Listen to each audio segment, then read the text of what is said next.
Good to go.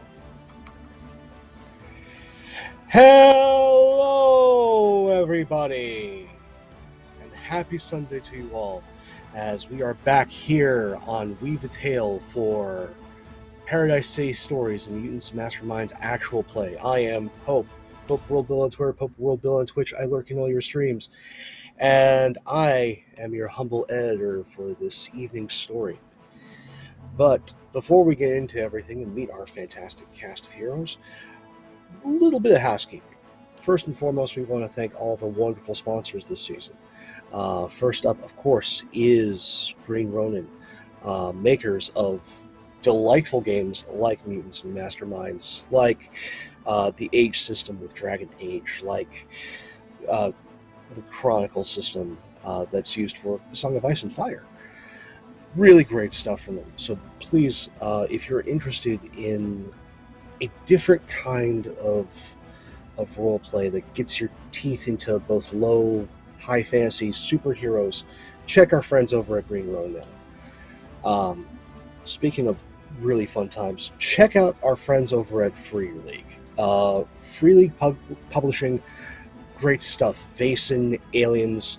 If you want to get your horror on, if you want to ratchet up the tension, and if you want to do it without having to have 10 million different kinds of dice, please check out our friends over at Free League. They've won a number of Ennies, and I can tell you that Paradiso Lost, our alien show here on Weave the Tale, is getting into it, folks. It is time. Definitely tune in for that.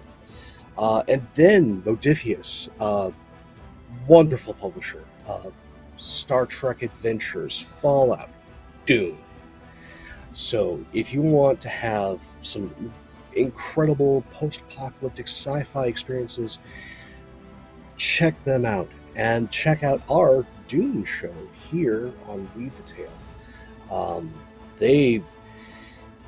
There is so much intrigue going on, and it is delightfully contrasted with humanity and humor. So if you want to get sort of your like Game of Thrones on, but with a cool sci-fi setting, please tune in. And then Imagining Games, makers of Chew, which is coming out soon, based on a comic book.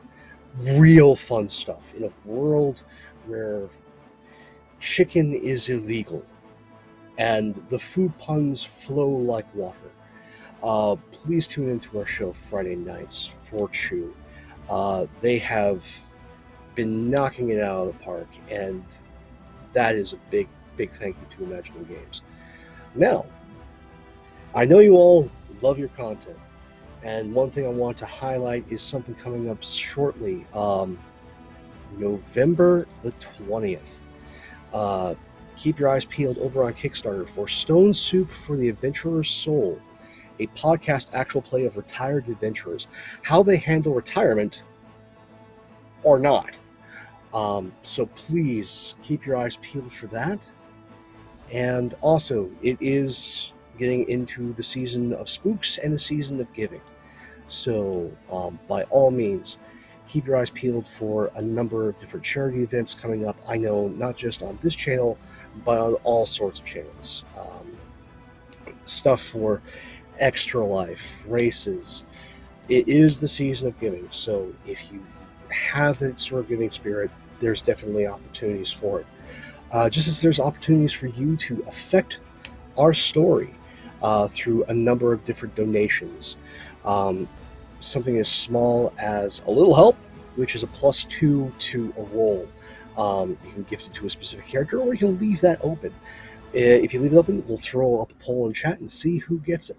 But because this is a degree of success system in a number of places, that little +2 goes a long way. And then you can keep on giving up for Bane's boons, all the way up to me looking at my notes and going, oh damn, and having a multiversal incursion. So please check out the donations. Feel free to give. Also, if you're enjoying what you're seeing here on Weave, not just on this show, but the channel in general, if you want to give back to those casts, please, please, please check out the Patreon. That is a consistent way of giving money to these amazing people and making sure they're getting compensated for the work that they're doing here on the channel. With that, thank you all so much for your time and your passion, because the story is nothing without its audience. So you're just as much part of this as we are. With that, let's get into it. See you soon, folks.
Hello, everybody, and welcome to Weave the Tale, where we are playing Paradise City Stories, a Mutants and Masterminds actual play.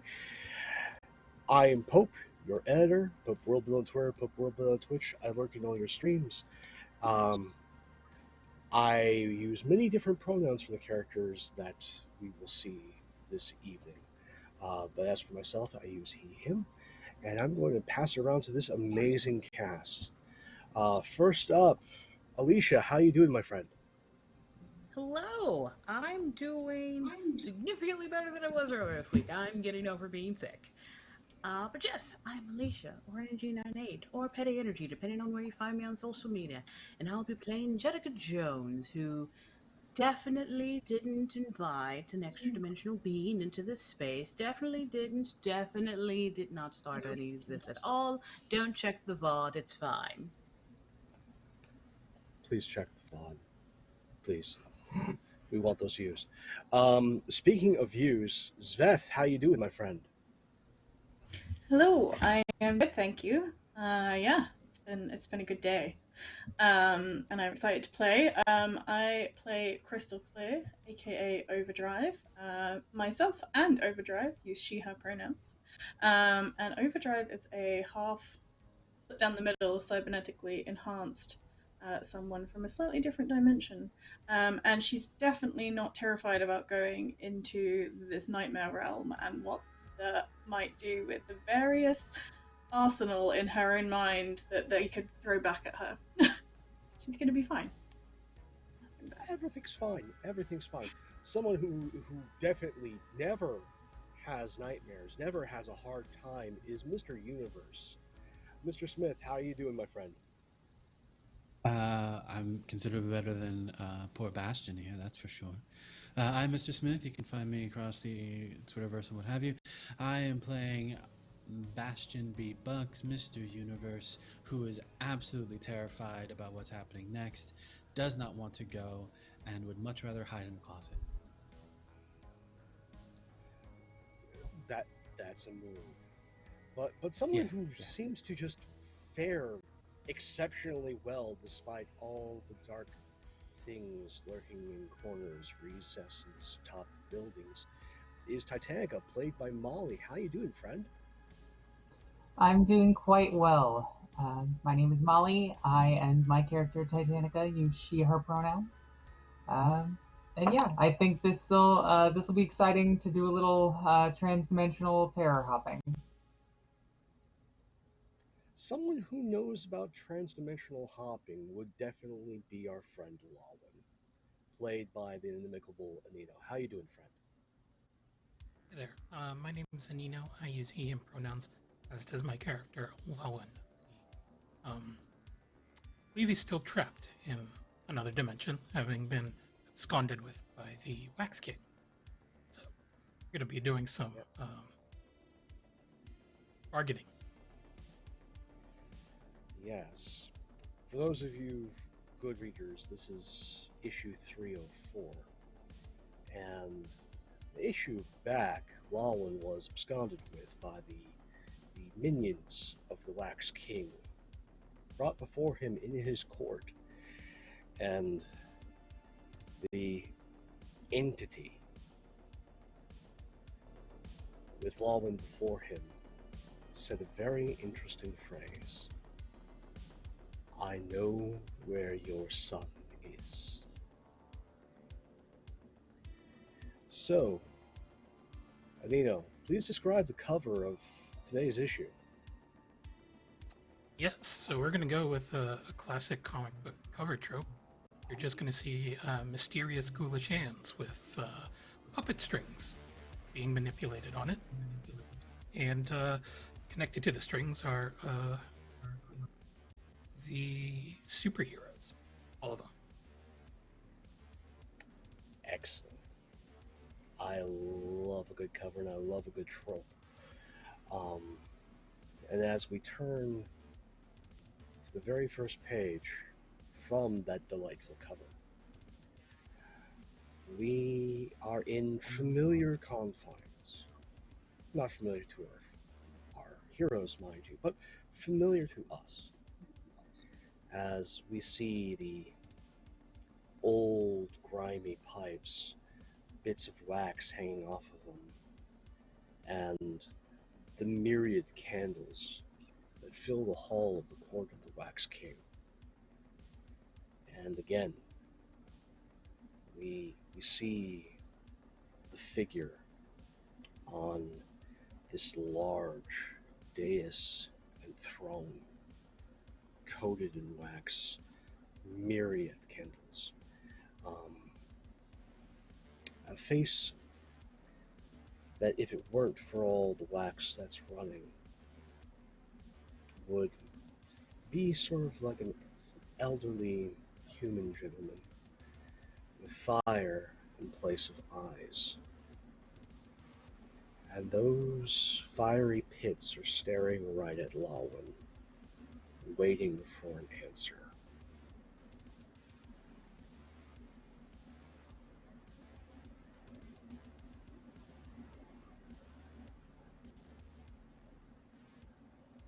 So, which son are you referring to? The one that you made the bargain for.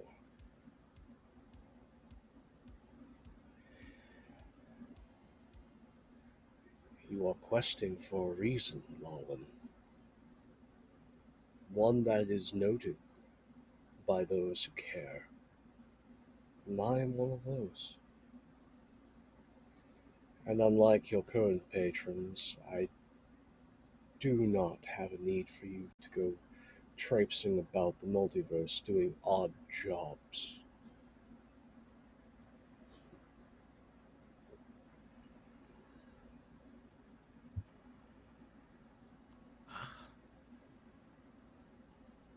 Well, I've always been one to say that enjoying your work is paramount, and I happen to enjoy a little bit of dimension hopping, even though it's been about a decade now.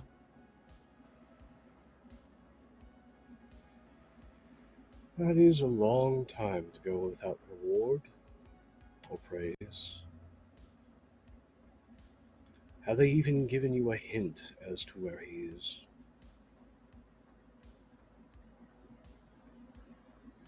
Sure, he's back in my original home dimension. You sure? Reasonably sure.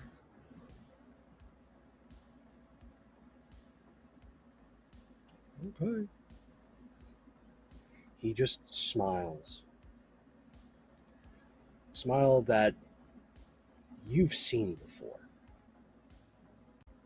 on the faces of villains, demons, and devils that just says what you know and what they know are two entirely different things.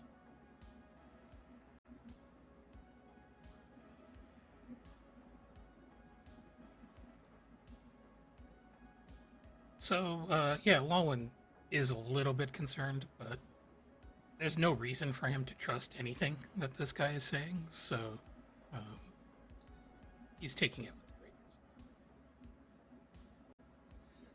great. Hmm. Well, if you are so sure of your patrons, so certain of your son's locale, and enjoy your work, then I should not keep you. That is not my nature. Feel free to walk about the city and find your way out. Don't let me keep you. But in your travels of fair halls, should you find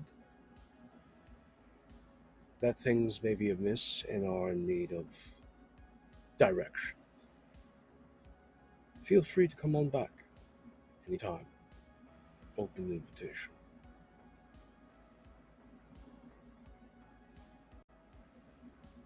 Do I just click my heels 3 times and ask for your The court? city is. I'll put it this way: if you really need to get a hold of myself and my court, a door or window will suffice. A door and a window and the will to find me.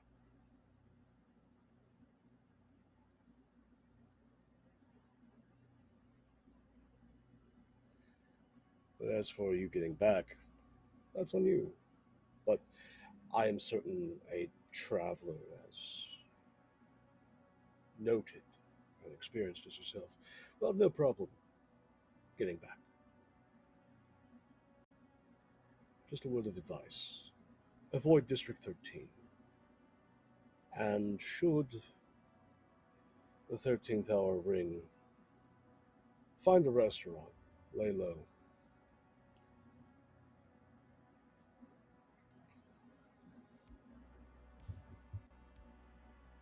So let me get this straight. You kidnapped me out of my headquarters, bring me here to try to strike a bargain with me, and then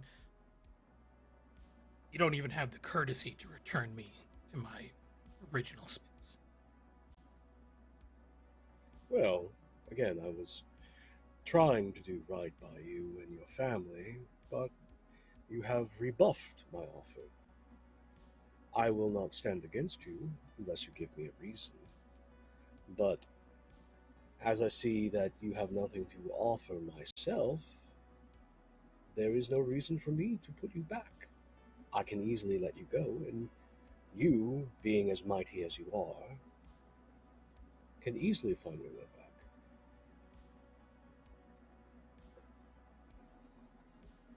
Could you describe this room for me? Like, are there windows, anything like that?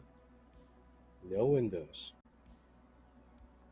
There are 4 doors. There's a set of doubles that are directly behind you. There is a door a little off to your left in front, and another one a little off to your right behind. And then off to the left-hand side of the Wax King sits another small door. The place is wide, but definitely feels subterranean. Ceilings might be 9 feet before you start getting into a nest of pipes. Pipes also line the walls. It's very warm in here. It also has this horrible humidity combined with the smoke from all the candles. It's unpleasant. And there's this constant wafting of a bittersweet incense in the air.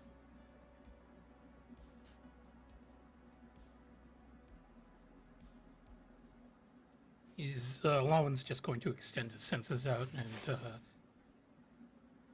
try to get a read on the doors. Maybe using his perception before he decides on which one he wants. Go ahead and give me that perception roll. 32.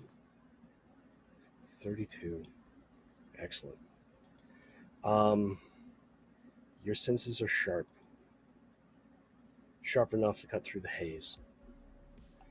And you get a good read on the doors around you. You're fairly certain that the door behind the king leads to some sort of antechamber. Probably one used for guests as well as the monarch himself, and probably leads further in, further down into whatever the hell this place is. To your left, it seems almost impenetrable. There's a sense of darkness and weight behind that door. Your right, you can smell food. Some form of stew. Probably leads to either a feast hall or a kitchen, something like that. And then behind you, you can hear the sounds of dripping water and the churning of gears, and the pressure of steam.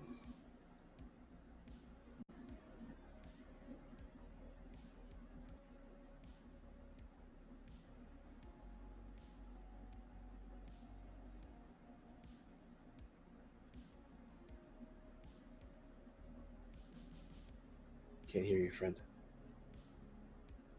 I think Lowen's going to hover off the floor. All right.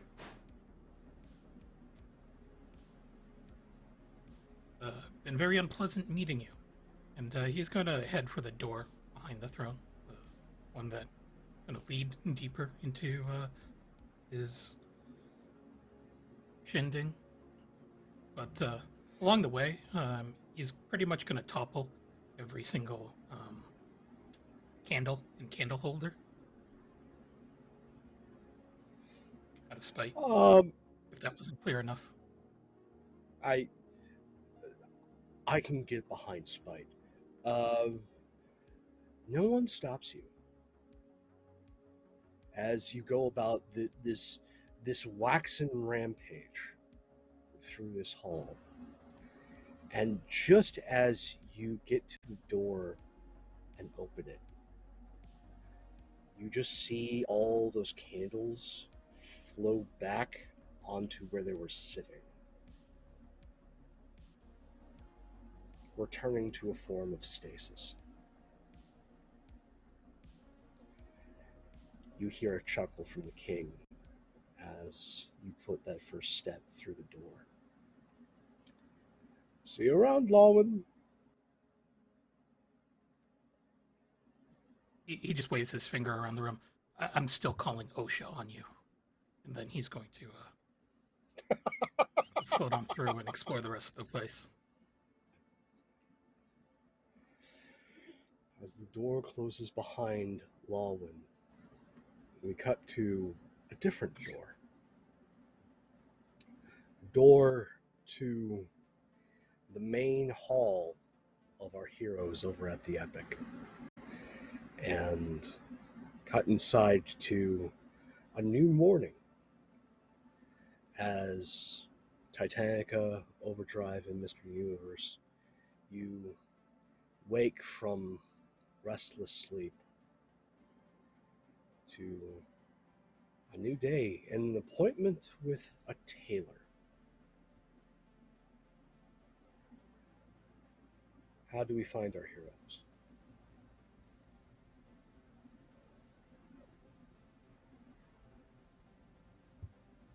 I Ordering think Titanica.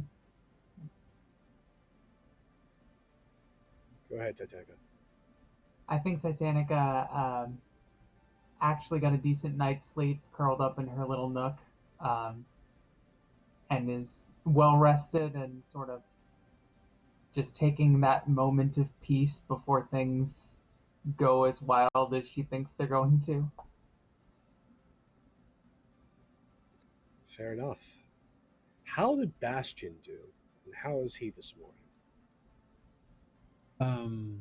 Bastion is not as per normal this past week at least. Did not sleep well.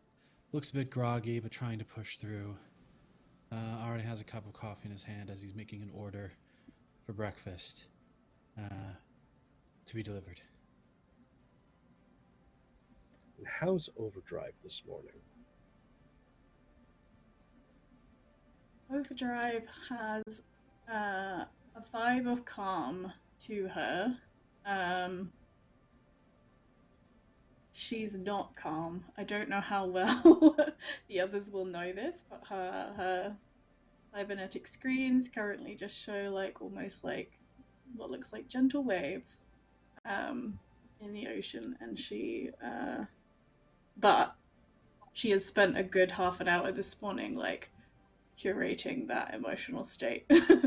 She did not sleep that well, so she probably a bit later than everyone else leaves her room, feeling a bit more under control, and heads for coffee, as is always the first thing that needs doing. Well, between your gathering of coffee and delivery of breakfast goodies from the Green Ronin Cafe arrive, a spread of some of Bastion's favorites, along with a few other extra goodies, as there's a little note in there from the staff going, keep your chin up, and there's a number of extra muffins that have been added to your order. Love those guys. You guys have your fill, but Bastion I'm does curious. make tea for Jet, by the way. We'll get to Jet in a bit. Out of habit. We'll get to Jet in a bit. But yeah, no, it's a rather calm, quiet morning. You have your breakfast, your coffee, your tea.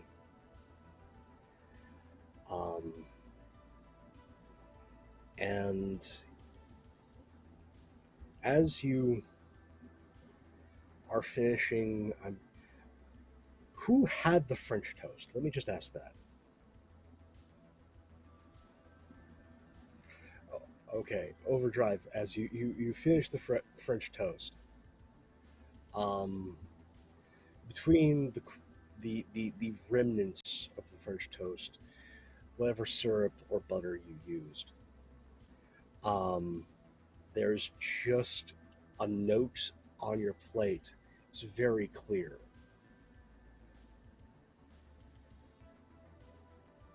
It just states, Jet will be delayed. Hold it up.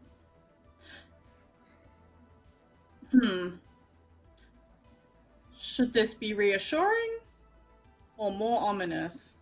And I turn around to everyone else. Is that normal delivery of information by toast?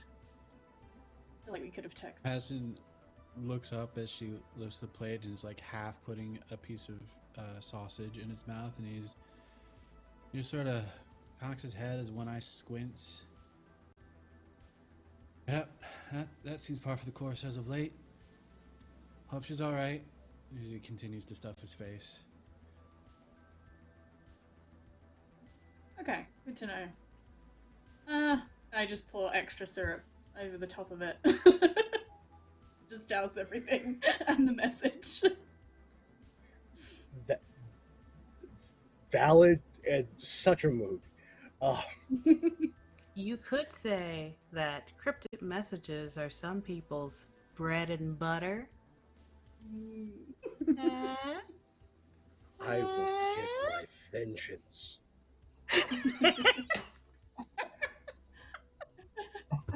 Righteous vengeance. Nino's left. Yep, Nino did the right thing. Done.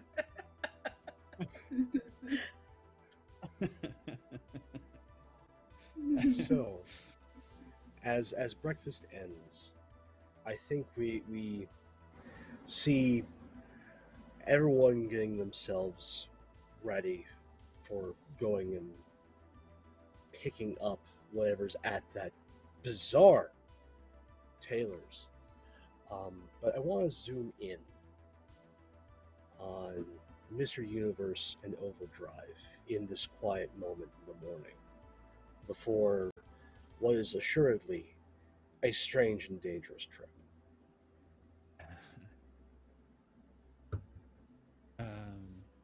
Bastion has distinct bags under his eyes, although his face is clearly attempting to make make it look like a fairly normal morning. He still has not had a shower yet, however.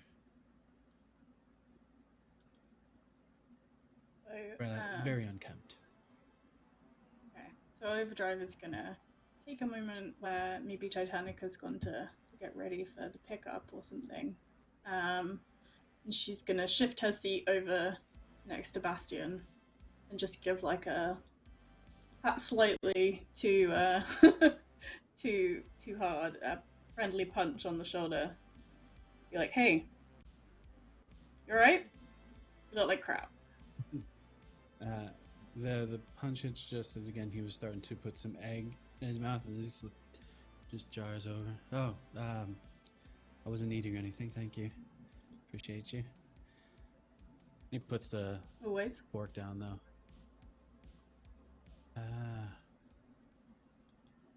I'm not.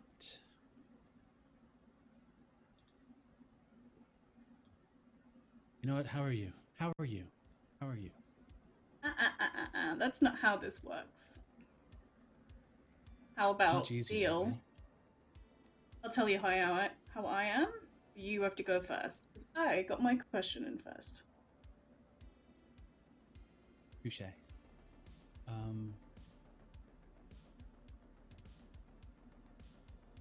I'm scared.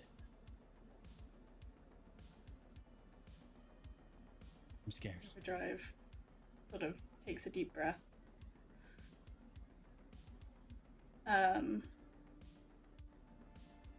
And says, slightly too jovially, of anything in particular, or just, the state of everything?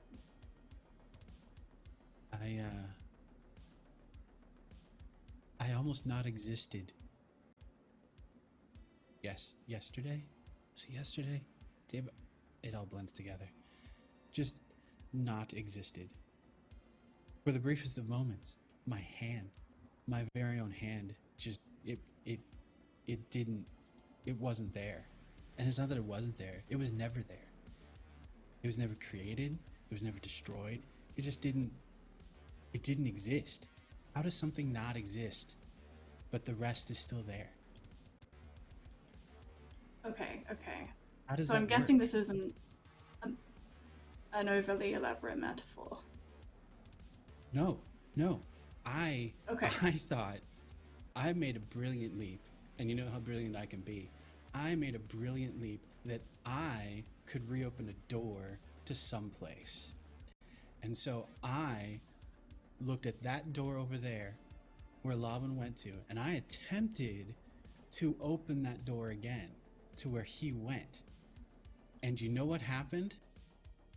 It didn't work. Big surprise there. Instead, I became not, and that's an actual statement that I have to contend with.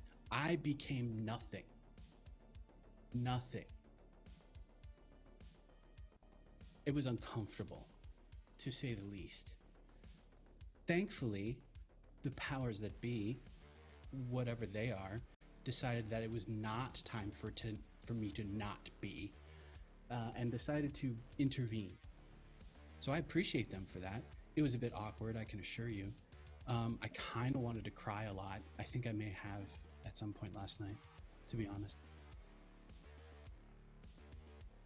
But yes, Okay. this thing, whatever this thing is that decided that I should have had some kind of capability, they were completely wrong. I do not deserve any of this. I don't want it. How do I give it back? And that's what we needed to get to.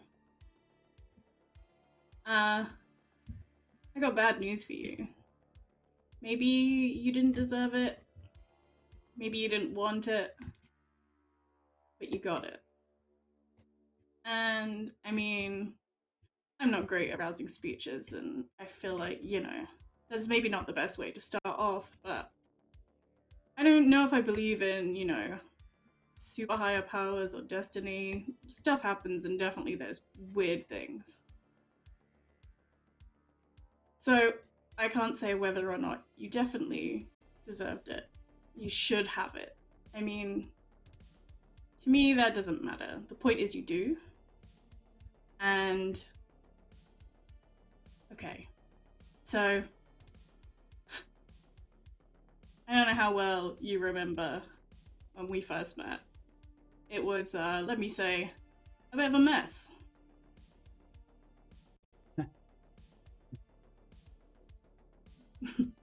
But I didn't know what was going on. You look like shit. I look like shit. Everything was just terrible. But I remember saying to you, like, we can do this. We will figure this out. And at the time, I had no idea why I said that. Like, it wasn't that it was a lie, or I was just saying it to make you feel better, but I mean, I didn't know you. But maybe I could just tell we were gonna figure out how to get through it, because that's what we do. We are more resilient than we think we are. And maybe sitting here now, it seems like you shouldn't have any of these things. But you do, and look at everything you've managed since then. You know? I mean, I believe in you. And at the very least, you're stubborn enough to get through it. I can believe in that for sure. We share that. And in this beautiful speech, we get these panels of the team as a whole fighting together. And we get a montage of moments of Mr. Universe, Overdrive, Titanica, Jet, Lawler. But a lot of Mr. Universe in succeeding at foiling foe after foe, protecting the city, repairing what is broken. It's been 300 plus issues, folks. Bastion may not remember, but Overdrive does. And then we turn the page, and we see those series of paintings that we did before in Jet's home. Figures of wax men coming forth into the foreground. But then, as we move through the paintings, the midground is a far more well-dressed and infernal figure that is grabbing the attention of the eye and then pointing to a door. A door in Jet's apartment, a door that Jet went through. And now we see where that door has led.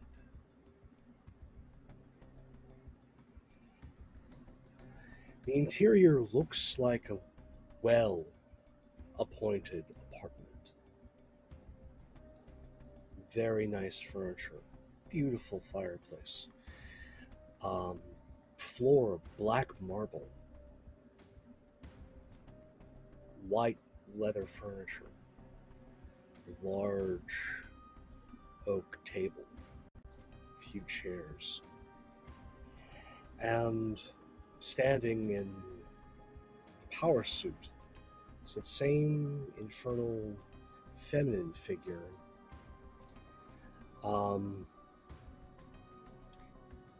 Hand over fist, and we see upon their ring finger on the right hand a ring made, as best described, as iron thorns and barbed wire, with a single garnet rose in the center.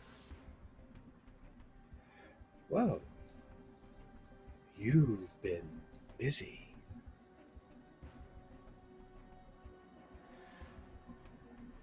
So nice of you to show up, Jenica Jones.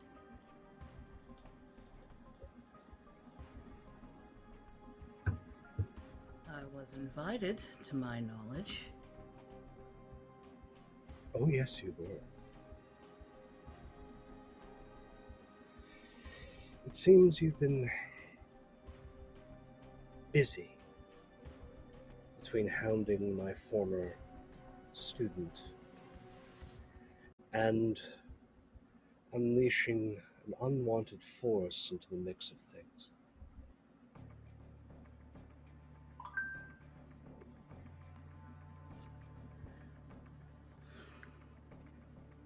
Which I now need to fix. Oh, yes.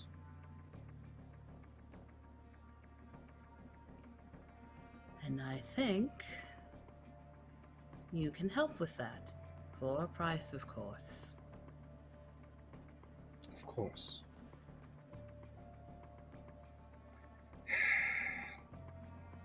I respect the king's ambition, but ambition has its place. And what he wants throws too much astray. There's an order to things, and I like things tidy.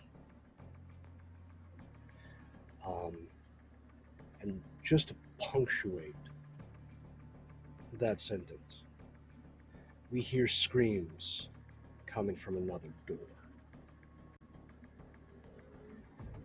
And she smiles.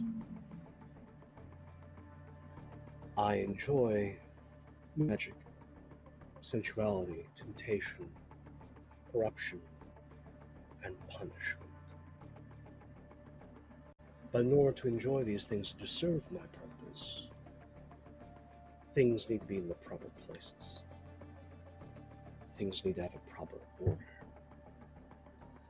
And you have welcomed disorder into one of the realms.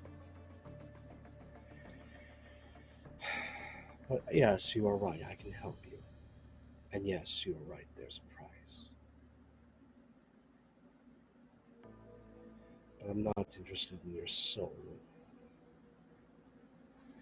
That's someone else's game, at least for you.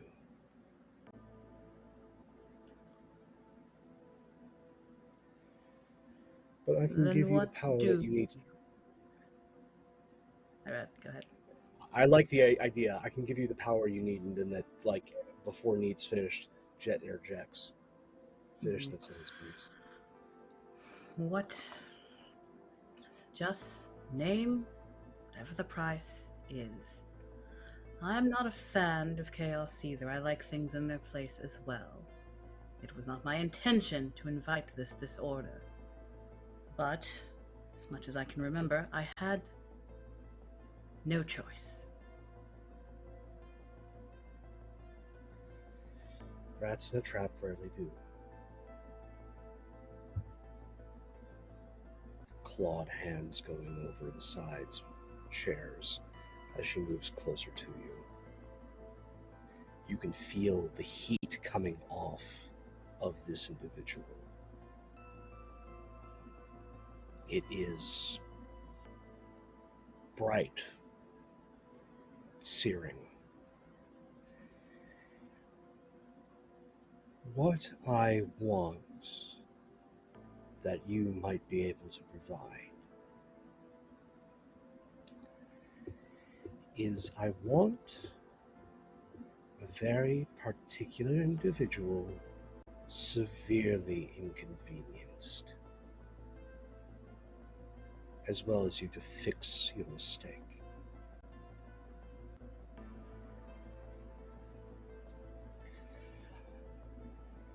I want the Hell Warden out of the picture when it comes to the Mad City, and for the dimension from which you hail. I want him locked out. Does Jenica know anything about the Hell Warden from any of her previous reading? Give me a magic check. Those have gone so well. Cool.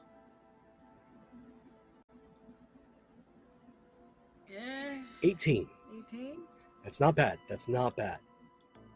This is obscure, though. The Hell Warden is a title that comes with another thing, a place. They are a keeper of one of the great houses. By that, I mean one of the nexi to the greater multiverse. There are 3 houses whose names you know. There's the House of Mystery, the House of Secrets, and the House of the Rising Sun. The Hell Warden is the keeper to the House of Secrets, and as such has a part to play, almost like a multiversal goalie, in that they keep the wrong things where they should be, and the right things where they should be. Almost an agent of fate. At least that's what they were described in another age. But they are very powerful. They are very cunning. And while oftentimes they work alone, they have many allies. But it makes perfect sense why she would want this. If she has a play in mind, or more likely vengeance in mind for what this individual may have done to her, it all makes sense.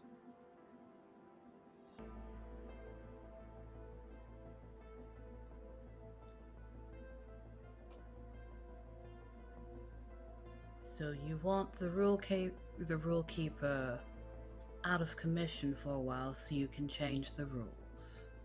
That about right? Not quite. I just don't want him inconveniencing me at inappropriate times.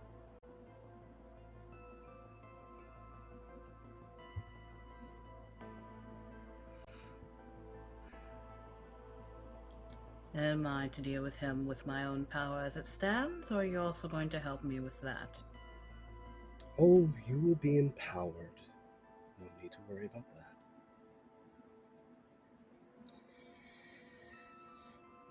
And clawed hand reaches out to the back of yours. Do we have an accord?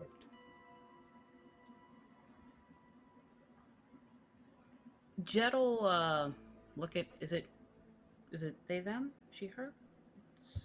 What were the pronouns? They use all. Oh, okay. It's whatever their mood strikes them. Fair enough. Jet will look at them, kind of cock her head for a moment. We have an accord. There are things to do. Excellent. As one of the claws digs into the back of your hand, it burns. It tingles. And from that burning sensation, all of a sudden there's this painful cold. As you look, and for a moment, upon your skin, there's a similar sort of ink that you use for your wounds, but this time it's a different rune, one you recognize. And it's just the rune for power. And Jet's learned enough to know to look for the small things. And the eyes wander from that to the ring, which now has an additional band on Elizatrix's hand. Well then, I shouldn't keep you any longer. There's the door. Be mindful of the denizens of the city. They're at constant war, and they will know that you don't belong there. You're not one of them, and you're not one of the awake. So they will respond with either fear or hostility. Stay away from the taxman and officer talk. You should be fine. Find your fellows, make your way to the Hall of the Wax King, and bind him.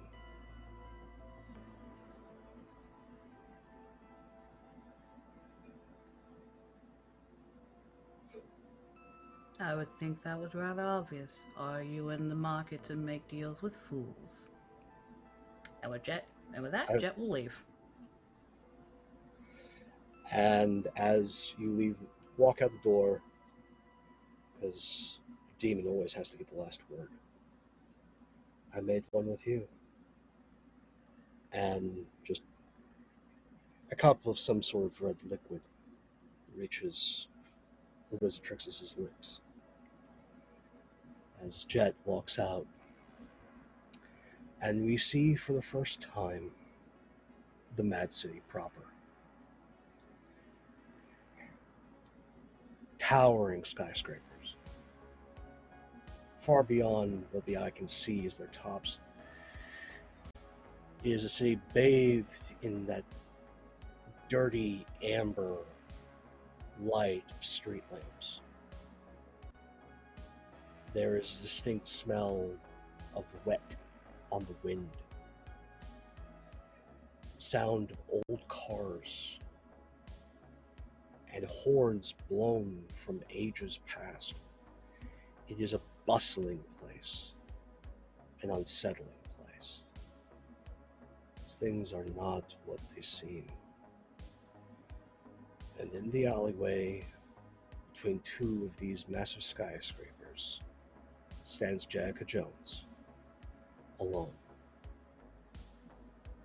And then we turn the page.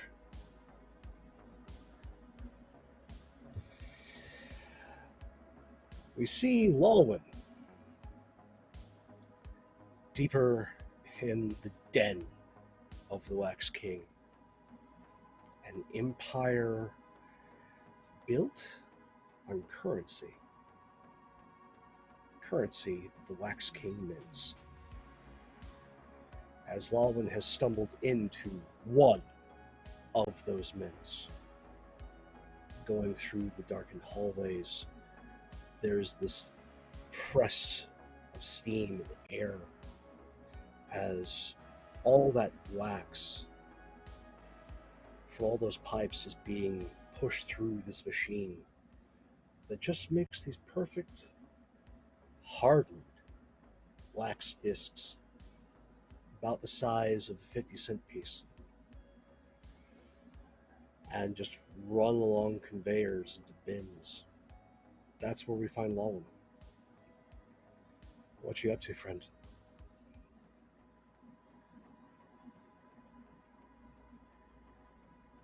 Lowen is half-heartedly looking for a way out.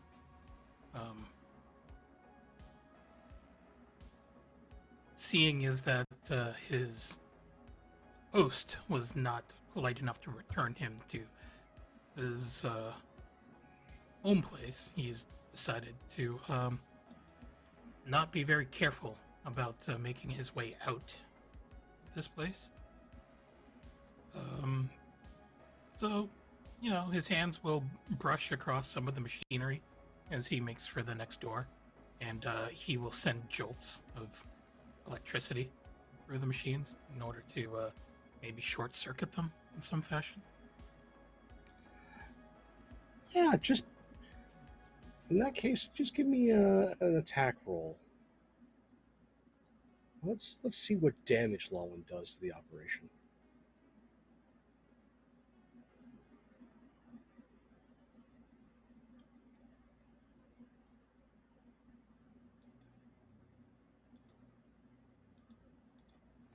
All right.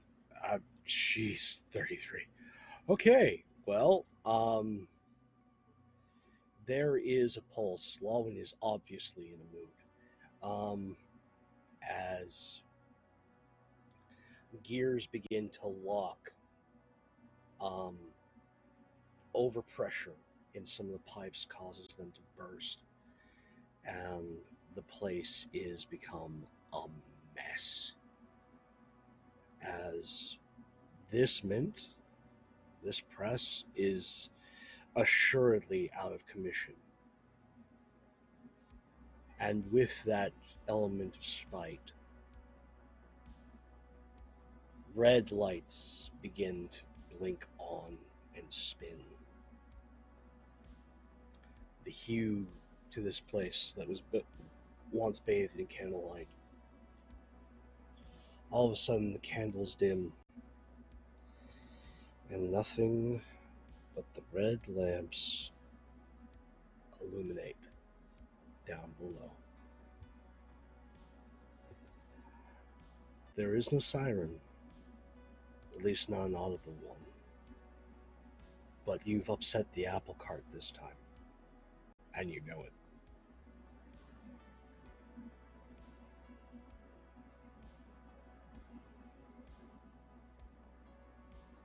Where does Lawin go?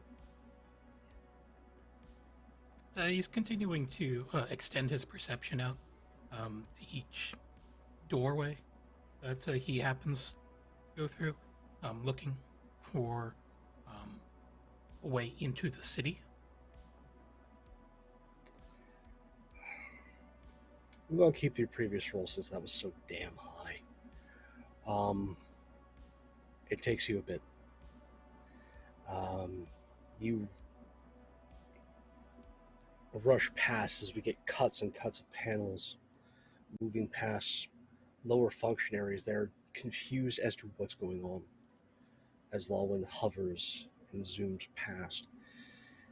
And eventually, through this labyrinthine maze of pipes, doors, corridors, we see Lawin emerge from what looks to be a large sewer access into the city above. Different skyscrapers this time. And then we see one of the quaint features of the Mad City, as each district has an archway and a label. And it seems as though Lawin has found the edge of the entertainment district. You get this cut over this massive district, where at the centerpiece of this place is a giant coliseum amidst all the skyscrapers, and the litter that tops them. Planes from all different ages, different states of disrepair, just hang in the sky or crashed into these skyscrapers, making a almost canopy to the city. And then we turn the page. We're back at Epic. We're back with our three heroes after a heart-to-heart between Overdrive and Mr. Universe. We see the three gather up their things. And Titanica, what brick wall are you going to use today?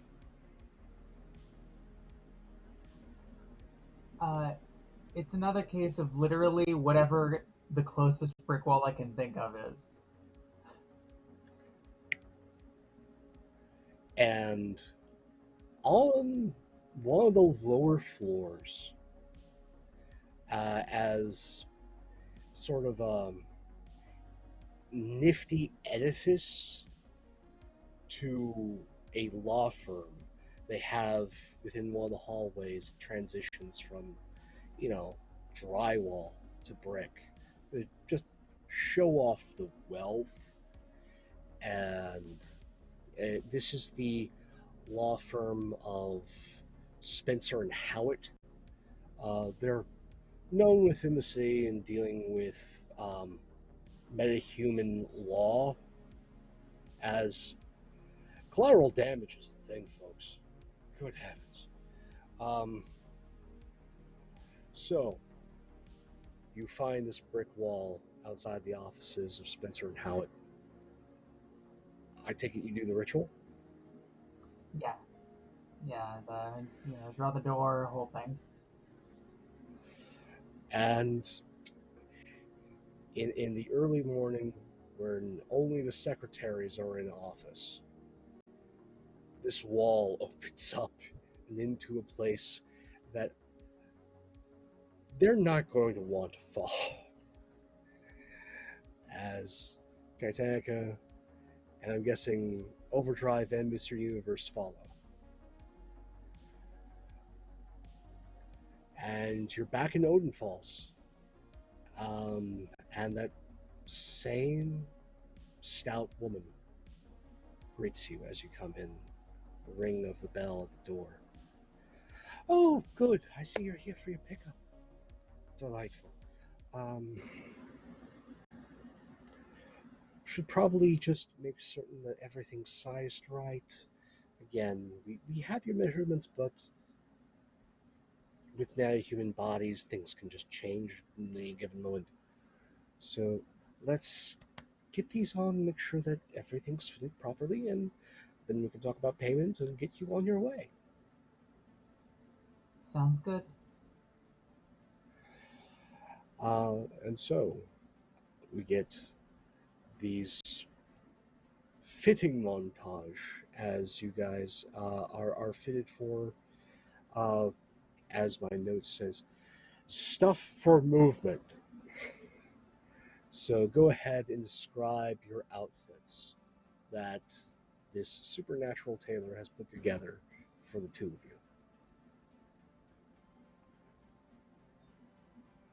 So I think for Titanica, it is essentially because you talked about meeting with royalty. It's very almost a suit where it's like a high-waisted slacks and decorative vest, all in the same pastel blue that her suit is normally in, over a white button-up blouse that she sort of rolls up to show off her forearms.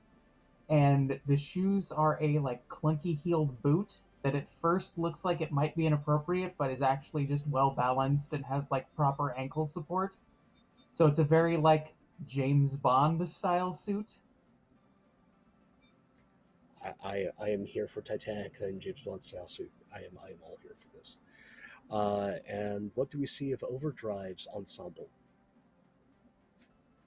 So, I think during the process of getting these suits, Overdrive really did not know what was going on and what she wanted. And so a lot of the time she was just sort of like being like, oh yeah, like what Titanic is having, like same as that.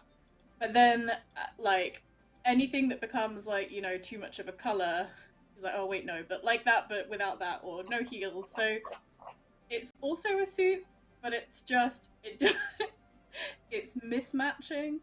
It's like different styles put together, because she had no idea what she was saying, and so her instructions were also very mishmashed.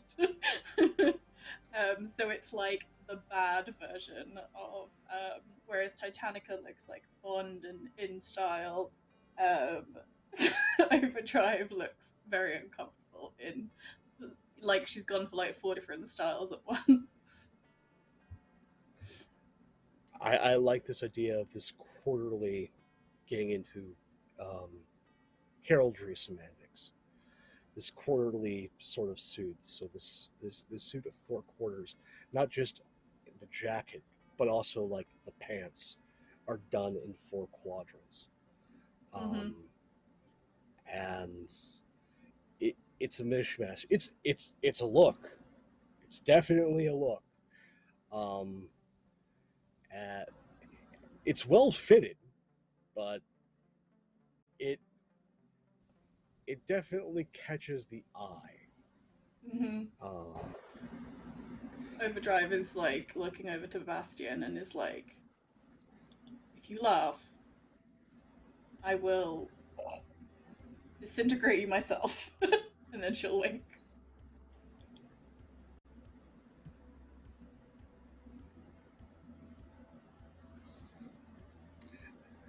So, does everything meet with your approval?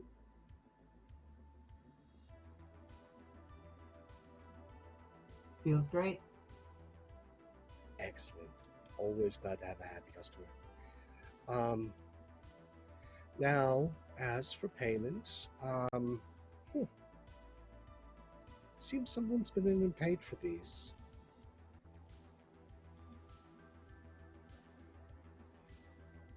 So you're free to go. Fair enough. That's awkward. You wouldn't happen to be able to tell us how to get where we're going? Oh, just go through the door. That'll get you to the city. Excellent. Thank you. Careful. Have a good day. Excuse me. They didn't happen to leave a name, did they, that person that paid? A title. It's The Summer Night. It's very sweet of them. You were going to pardon ask me. something, good sir. Yes. Do I need a suit? You don't need one. It's just advised. You should definitely get one. Oh, yes. How much is a suit? Well, considering this would be definitely a express order, I don't suppose you have a firstborn child you're looking to get rid of. No. No. You don't have a loved one that you have accidentally turned into a swan. This isn't like a typical money exchange option, is there? No. most currencies don't hold up when you're transdimensional. Yeah, of course not. Couldn't be that. Yeah, okay. Hey, Hey, maybe I've you got don't. plenty. I've got I was plenty gonna of say maybe you nightmares. don't Do you need a want suit. those? Nightmares are poor currency. They don't give very good exchanges. Yeah, tell me about it. Okay. No suit for me. Thank you. Thank you kindly. This is gonna be All right. awesome. You just have to get a baby goat, name them Odette, and put them in a swan costume. It's perfect.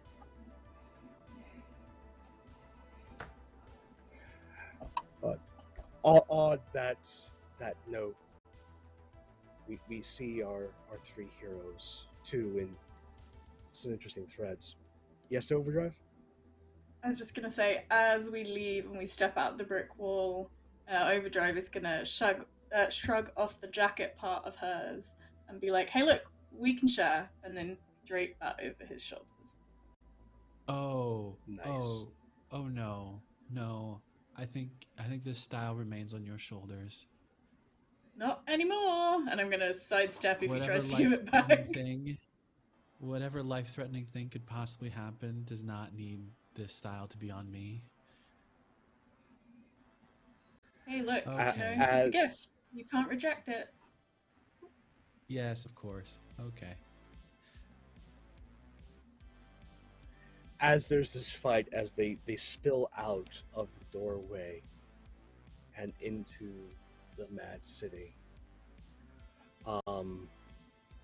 it is in that struggle that things go awry. Quite awry.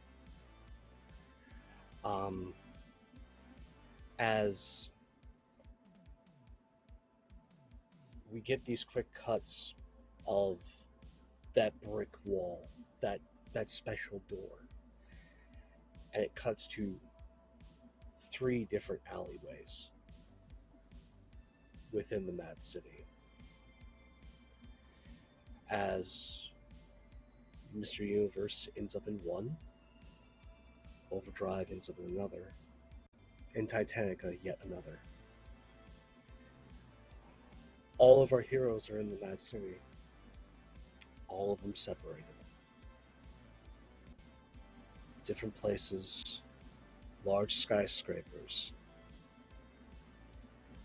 A city populated with nightmares, and worse. And on that note, I think that's where we're going to take a break, folks. Stay tuned.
Welcome back, everybody, and welcome to Weave the Tale as we continue on with Paradise City Stories Mutants Masterminds actual play. Our heroes are now all in the Mad City, a place of nightmares given form, where the forgotten go to be forgotten and become one with this place outside the city slumbering, outside of the reality that we know and hold dear, and in the court of dreams and terrors. And on that note of dream and terror, I think we turn the page and we see Jet.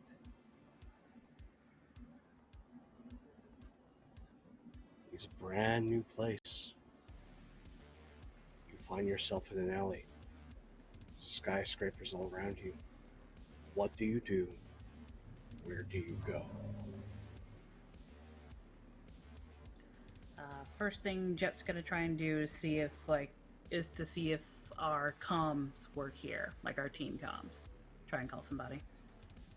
You try and call, and instead of getting even static or nothing, it's just really loud mariachi music. As soon as you try and tune the comm, it's just blaring right in your ear. Figures. Plan B. We go on foot. And Jet's going to activate her speed defensive rune and start booking it. Because she's been warned, they will not take kindly to her. So it's like, nope, we're not talking to people. You start booking it, and you are moving incredibly fast until you hit the sidewalk. And then everything slows back to normal.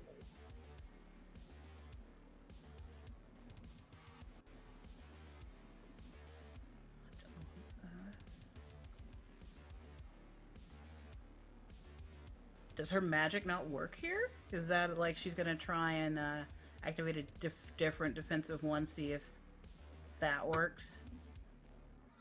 Which defensive room? The protection one.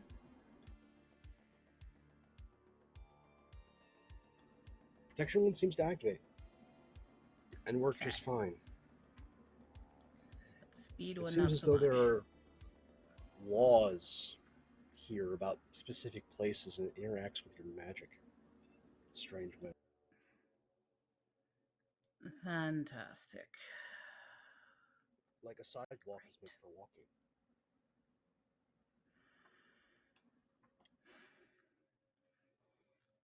What about roofs? Are roofs speed restricted? Could she climb like a fire? Is there like a fire escape she can try and climb and see if the roofs are speed limited? Yeah, you can go and try and jump up onto a fire escape back in the alley and see about going up. That's what she's gonna try. All right, just give me a quick athletics roll to make that like superhero leap up to the fire escape. Yeah, why do I pick things I'm not good at? I'll never know. Hey, that's pretty good for her. That's solid. You make it. You make the leap, and you get on the fire escape. We have this wonderful panel of Jet climbing up rung after rung, and then getting onto the fire escape proper. And that's when we get a different panel. Panel higher above, in shadow on the same fire escape. And silhouettes of figures with not a modern fashion sense, something far more 1920s, 1930s. They're the height of 12-year-olds, but they have like the beards of a man in his 40s, beady eyes, red pips at the center, like glowing coals. They look like that uncle you don't like crossed with your high school bully. And they look down, waiting for Jet to come up. And then you turn the page. Awesome. Lawin, you're in the Mad City. What do you do? So did he come up from like a sewer access, like a manhole, to get into this spot? No, it's far more larger than a manhole. It's one of those like, okay, we're going to have to go down and get that fatberg that has built up, sort of like large double doors that lead to stairs, and then that like massive hatch that is also a door is what Lawin came out of. Okay. Was there anyone that observed him climbing out of this? You saw some rats. Now, normally this wouldn't be anything to pay any mind, but you're fairly certain that one of the rats was wearing a Santa hat. Interesting. So I think what he is going to do is he's immediately going to fly upward so he can get a broader view of the space. You begin to fly. And first, it's all like normal. You're incredibly fast. But for a while, it seems almost like the skyscrapers are trying to keep up with you. There's movement, as though the world is trying to keep you at a specific height. And it goes on for a while. Do you keep flying? He's going to stop, and then he's just going to look around at all of the buildings, see if there's anybody on the rooftops. If he can even see a rooftop. Where you stop, you can see a few rooftops. Not many. Again, this is a place of myriad skyscrapers. But you can see off into the distance. You see that Colosseum. You're also at the height to see that there's... Is that a Zeppelin?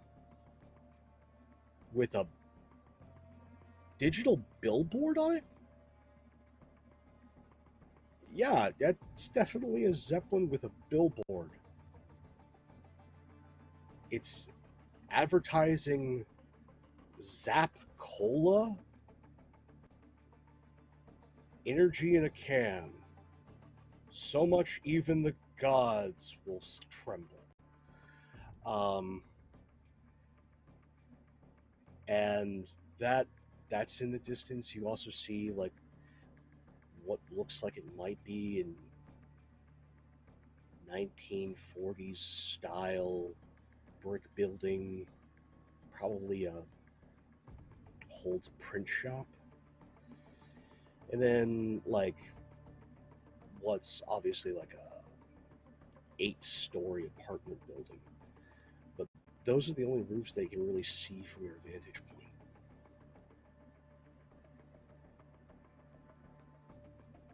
Okay.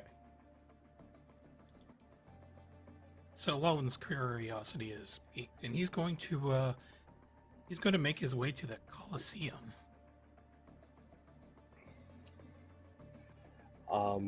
We have this panel of Lowen zooming, and there's a lot of these Zeppelins, all with different ads, like Gamma Pants. You wouldn't like me when I'm naked, or Mongoose Blood, for when you need to really go. Um, there are all these bizarre ads as you go nearer and nearer the Colosseum. And what Out of Lawin... curiosity, Yes. what would be the ad that Lawin sees would be the most offensive to his sensibilities? Oh, offensive to Lawin's sensibilities. Ooh, I feel challenged. It would be an ad for something like an MMA bout between rock, paper, scissors, and the brick wall. It's literally just a rock, a paper, and some scissors, and a brick wall. That's going to be happening at the place called, let's see here, the Stapler Gardens. Yeah, okay. So that particular Zeppelin, Lawin is going to fly right through it. It goes up in a set of sparks, and it definitely looks like it's going to crash land as you fly through it, and then, strangely enough, a flock of seagulls with some very 80s hair come by and just grab hold of the crashing Zeppelin and drag it off.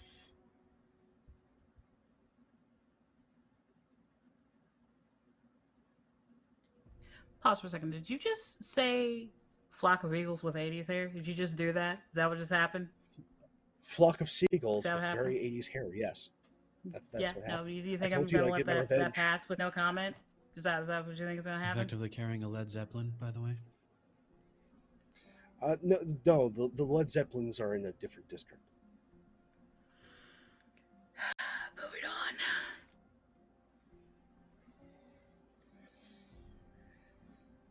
So, Lawin passes through this offensive series of advertisements and sees a visual pun that is offensive to everyone's senses.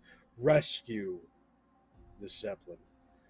But as he would probably go back and rage at these birds, there's a roar from the Colosseum. Not the roar of a crowd, roar of something big, primordial, mechanized. And we peer down, and what can best be described as a remnant of 80s and 90s Coliseum culture here in America, a Truckzilla is currently doing battle against a series of Transformer monster trucks in this grand Coliseum, this great arena. Bits and sparks flying, fire going everywhere. It's quite the spectacle.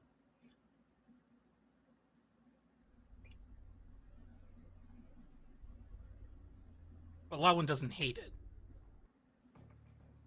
But he is going to float above some of the crowd, and he's just going to scan crowds, see if there are any luxury boxes, people of importance that you might recognize. Okay, I accept your challenge. There are a number of luxury boxes at different levels. Some are high up, much like how we recognize, the sky boxes of today in arenas. And then there's like a few that are closer to the edge of where the Coliseum dips down. Those like front row boxes. Most of the skyboxes, the high places. There's not that many people in those, but there's a few. What can best be described as a neon green destro and a baroness with pink hair is in one of the skyboxes. And then in another box, there is a individual that instead of, where the head would be, there is just a full body pug, like the full thing, like tail, everything. That's where in place of the head, and then at the center of its body is attached to a neck. And in that box with them is a number of beings similarly strange in that they're humanoid frames, all well dressed, all have ties. Paisley. And in place of their heads are different things. Most of them appear to be some form of squeaky toy.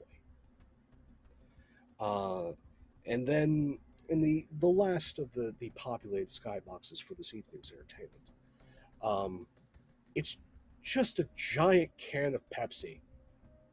It's just a big one in a chair. You see just the can of Pepsi, and you just instinctively know it has eyes and a mouth, but you do not perceive them. But you know that it's smiling at the carnage below. Then we get to the side boxes, and those are mostly not populated for this evening's event, save one, where there sits something to be described as a Caesar made of Little Caesar's pizza boxes. And beside him, watching this spectacle, is a feminine figure that looks to be made up of different Chanel bottles.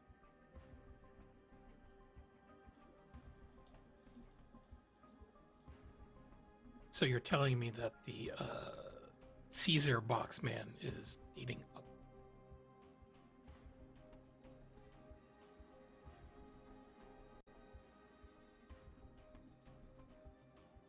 I think the long one's gonna float over to the Pepsi box. He's just gonna ask flat out, "Excuse me, could you tell me which box belongs to the Wax King?"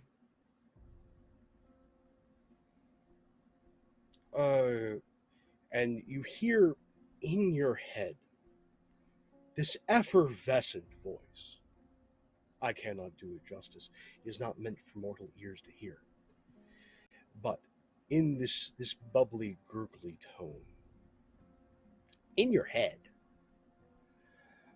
oh, the Wax King, he is not allowed on the surface. He has no box here. It's unfortunate. Does he have a representative somewhere around here? Oh,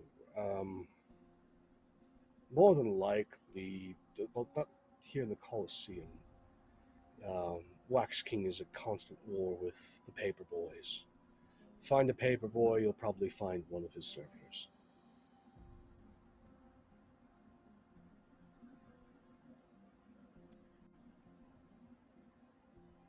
Could you tell me where the paper boys can be found typically? You can look for the Bazaar. You can look for occasionally on roofs. They end up in most street corners around the 13th hour.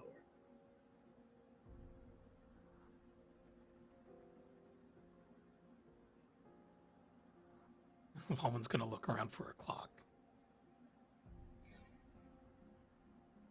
And we get a panel. And between the jungle of skyscrapers, soon as you want to find a clock, the maze in your sight parts, and you look towards what you instinctively know is the center of this city. And there is a clock tower. It sits atop a large office building. But it's strange.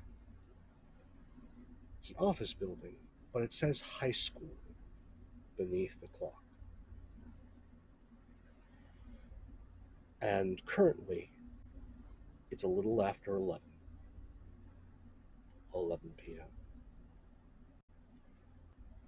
This clock goes to 13.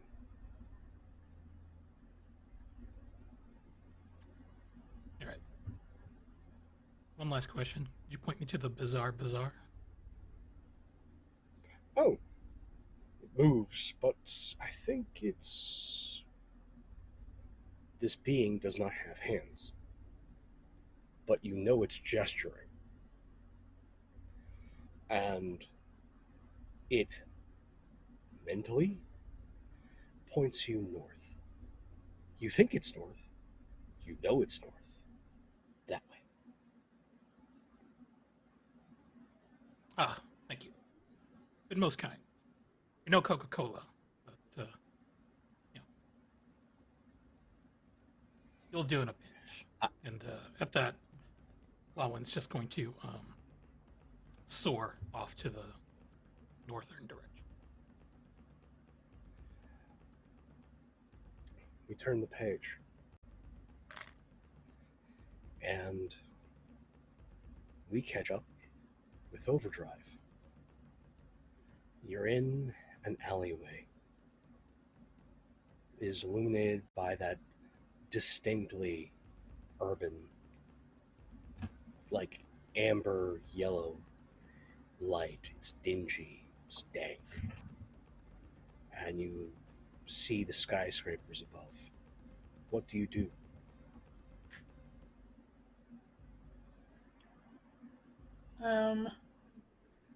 Pretty much as soon as I notice my teammates aren't here, there is a reasonable amount of swearing. And then getting myself under control. And I'm gonna quietly move towards the end of the alley to get a bit of a better look at where I am. You get to the end of the alley, and it's strange. When you were looking down the alleyway, it just looked like it was a normal city street in any sort of metropolis in the world. Nondescript, unpopulated, dingy yellow light. But as soon as your feet touch the sidewalk, it's like you've been put in a vertigo spin. And as your senses come back to you, there is a raucous sound to your right side. Roaring of carnival-like music. But even closer is the sound of a hurdy-gurdy, grinding out circus-like tune. And as your head turns in its direction, you see a large emperor penguin playing this hurdy-gurdy. As your vision widens, there's a number of stalls on opposite sides of the street, and then ending after a few of these stalls is a bunch of tents. A massive bazaar before you.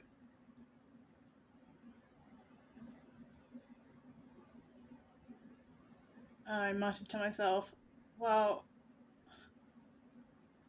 as far as everything I was worrying would be the first thing I saw in Nightmare, Penguin was not on the list, but also, I mean, I can handle that. And I'm gonna head towards, like, this massive tent.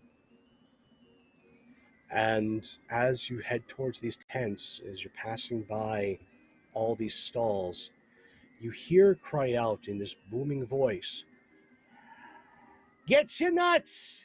Get your nervous nuts here! Hot nuts! Get your nervous nuts! Get them while they're fresh!"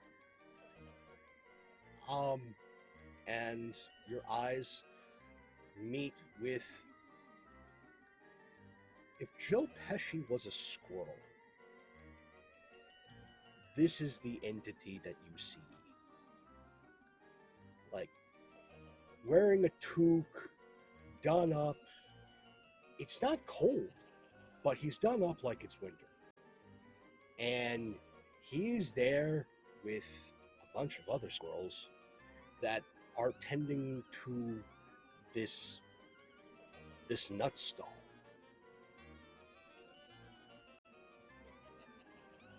I'm gonna go over and have a closer look. Does it look like just normal, like, nuts? They look like nuts. They smell like nuts.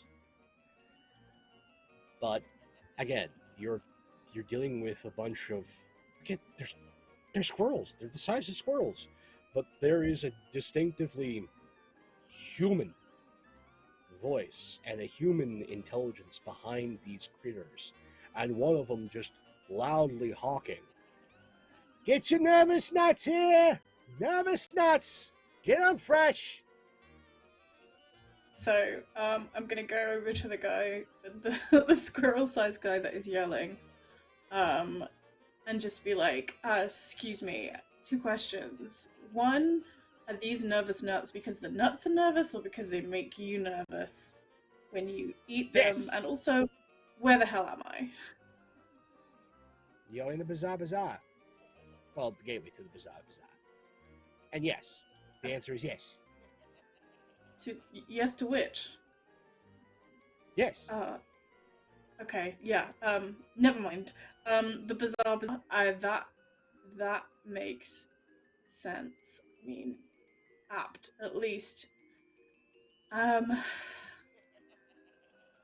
don't... I mean, I have some friends that are hopefully somewhere around here. Is the Bazaar a well-known place in this world? It's the place you go. It's the largest market in the city. Most people end up here, or Denny's. Damn it. Denny's. Where's the Denny's? That's where they would go. You'll find it. You just end up there. Okay. Just walk in a random direction, and you will end up at a Denny's. So a normal Denny's. Okay, got it. Well, that's fine then. I guess I'll just wander, and we'll probably end up at the same place. Thanks, but no nervous nuts for me. Have a good day. And I'm gonna wander further into some, the like, bazaar. As you're walking away, can I interest you in some treachery nuts? Boiled. Still good? I'm like, no. Damn it. I am not eating a single thing from this place. Yeah, and I'm gonna just head into the biggest throng of brightness and looking things. So you head into the bazaar. It is filled with all sorts of very strange sights. You have a number of essentially like signs littering this tented hallway. smaller tents off to the side of each of these signs. Some are advertising lost hopes, the knitted dreams of babies. There's a Build-A-Bear. Like, there's all sorts of places that just bombard your eyes. And there's this melange of smells. It's like all the things of elements of childhood that were sold to you when you were young, all conglomerate one that's just driving this sensation of want, of need in you as you walk further and further in. And then we turn the page. And we see Mr. Universe. Different alleyway. All on his lonesome.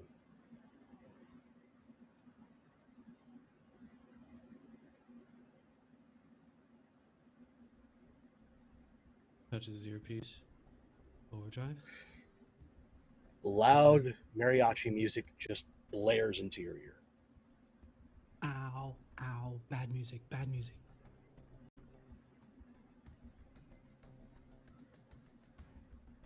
Yay, team. Okay, all right, everything's fine. Takes a deep breath. He gets a sense of his immediate surroundings. Does it feel normal in any way? Does it? Your senses, as you are tied into cosmological fact, the laws of physics are part of who you are.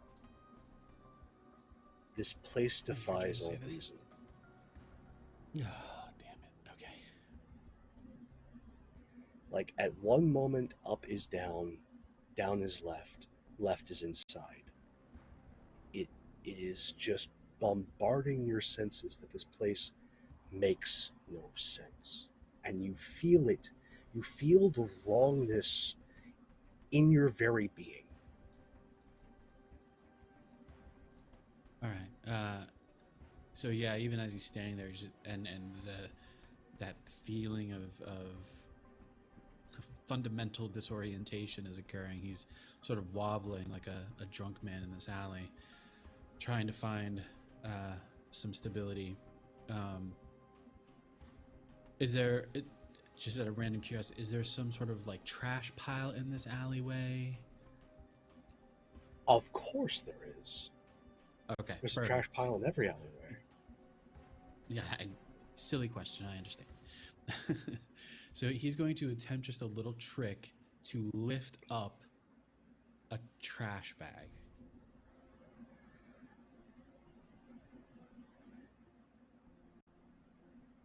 You don't even have to roll.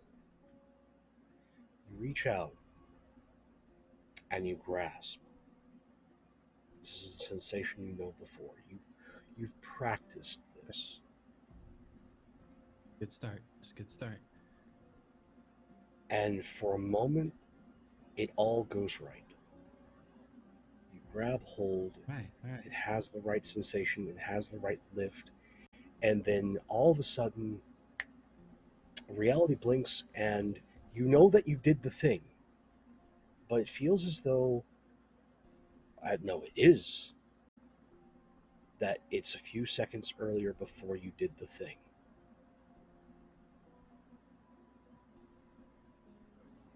Okay, that was unnecessary. Unnecessary. There is a 1 + 1 to this, and you are adding it to 5. Come on. He's gonna give it one more try to see if he can find some sort of normalcy.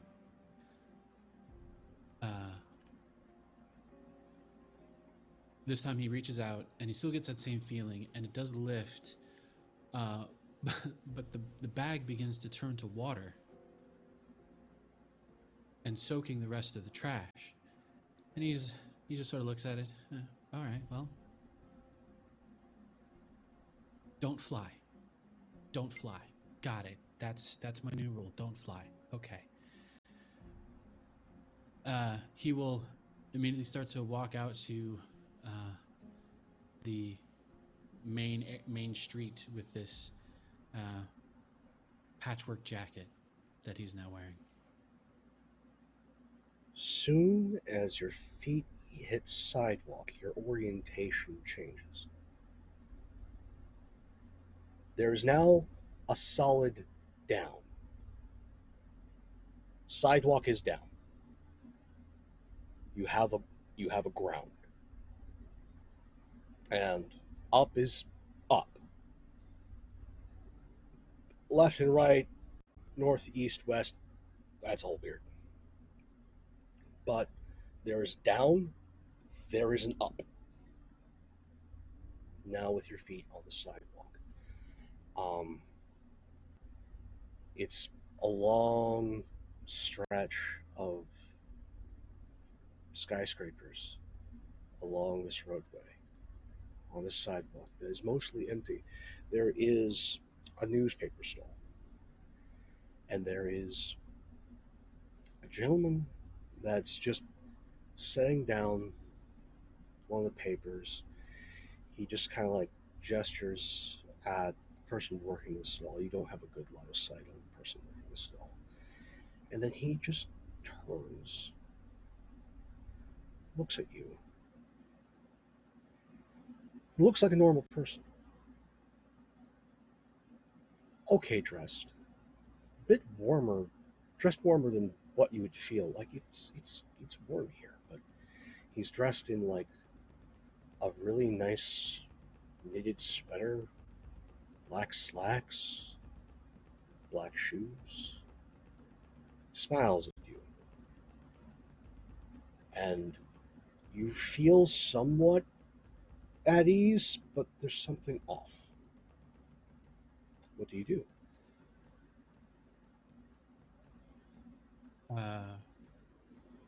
Bastion just looks at the individual and smiles back and starts walking in that direction. Oh, you're definitely not from around here. Whatever gave you that idea? You're not awake. And you're not lost. Well, not the proper form of lost.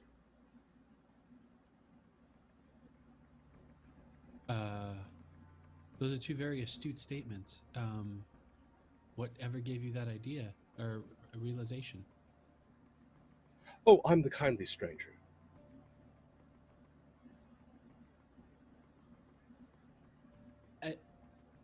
That you're just the kindly stranger? Yes. There are many of me and my brothers, but I'm the kindly one.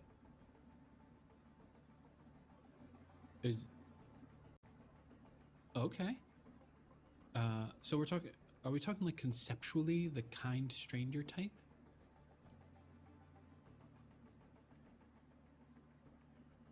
Possibly. Probably. Okay. You know what? I'm willing to go with it. Listen, I need to find my friends. And maybe you can help me. Oh, I'm already helping you, but sure, let's go further with this. I'm guessing your friends are like you. They don't belong here. I mean, that's probably a fair assessment. I mean, one or two might. Probably not, though. Well, there are a few places to look. You could wander aimlessly and end up at the Denny's. You could head for the bazaar. Almost anything would be found at the bazaar, even your friends. You could go for the church. that's when all hope is lost. Head for the church. Or you can try and Oh, we're not that bad use your yet. abilities. You could head to the rooftops, try and make sense of things there. Ooh, yeah. My abilities in this place don't seem to mesh very well. Well, yes, if you're off, there are rules to this place. You can't step on the roads Ah. unless you're in the car. If you're on a sidewalk, well, you're meant to walk. If you have the ability to fly, start on a sidewalk and you can go up. And then you can go off to the side once you hit the roofs. If you can hit the roofs. They're competitive, the skyscrapers. They don't like people getting ahead of them. But eventually they give up. And then you get to all right. get up to the top. Okay, I'm understanding this now. I get it. Are these rules subject to change, or are they pretty static? Static until the 13th hour. Then everything changes. Okay. You just threw a wrench into my little happy space. 13th hour? What happens at the 13th hour? City goes into lockdown. Again, It goes we into have the what? 13th lockdown because, well, the city stole the 13th hour from the sleeping world. So it only exists here. And the things that only exist during the 13th hour then exist here. So where do you recommend we should be at the 13th hour? Not here. If you're here, well, don't try and open a door. Not for a full hour. That's how you get Mother Wen and her ladies in hating. Don't do that. Oh, I have so many questions. Okay, so just be in some place. Don't open a door for an hour. How long until the 13th hour? Looks like you've got 90 minutes. 90. Well, shit.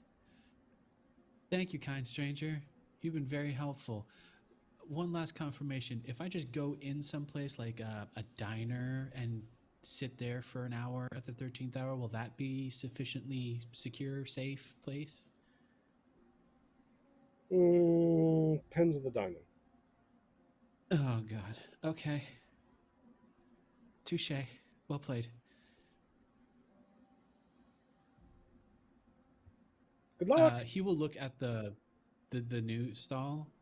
Is there something like akin to a map?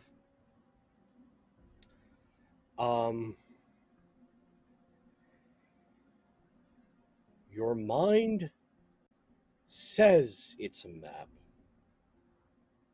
but your eyes tell you it's a giant sort of like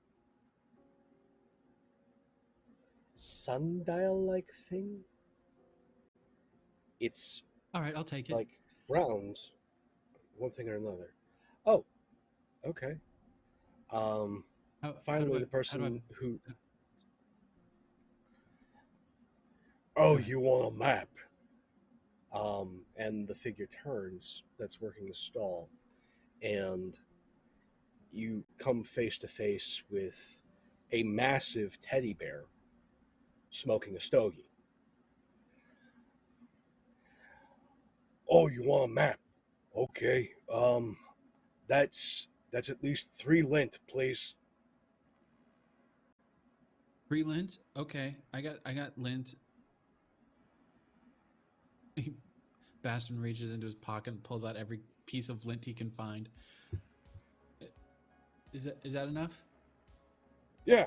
It just takes the entire thing that you grabbed. Have fun with your map. Thank you. Remember, shift it to the right every hour. Okay. Right, got it. looking at the kind stranger one last time. So if I have to shift it to the right, and he tries to adjust it to the 90-minute prior to, or the hour prior to the 13th, or 2 hours prior to the 13th. Is this about the right position it should be in? That's it for now. Okay. In about 30 minutes, I'll have to. Got it. Thank you. Have a good day. And he will. He's gonna look at the building, completely not caring whatever else is around, and he's gonna look straight at the building and say, "Listen, I'm not up for a race. I just need to get to your roof. So you stay. I'm gonna take it slow. You're a winner. You are the winner here. I want you to understand this. You're the winner." Roll me a Go to. persuasion check. Oh, okay. Sure.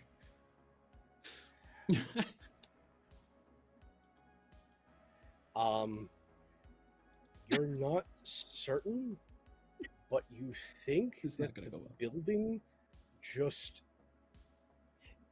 Buildings don't have engines, but you're pretty sure this one just revved one at you. And Kim,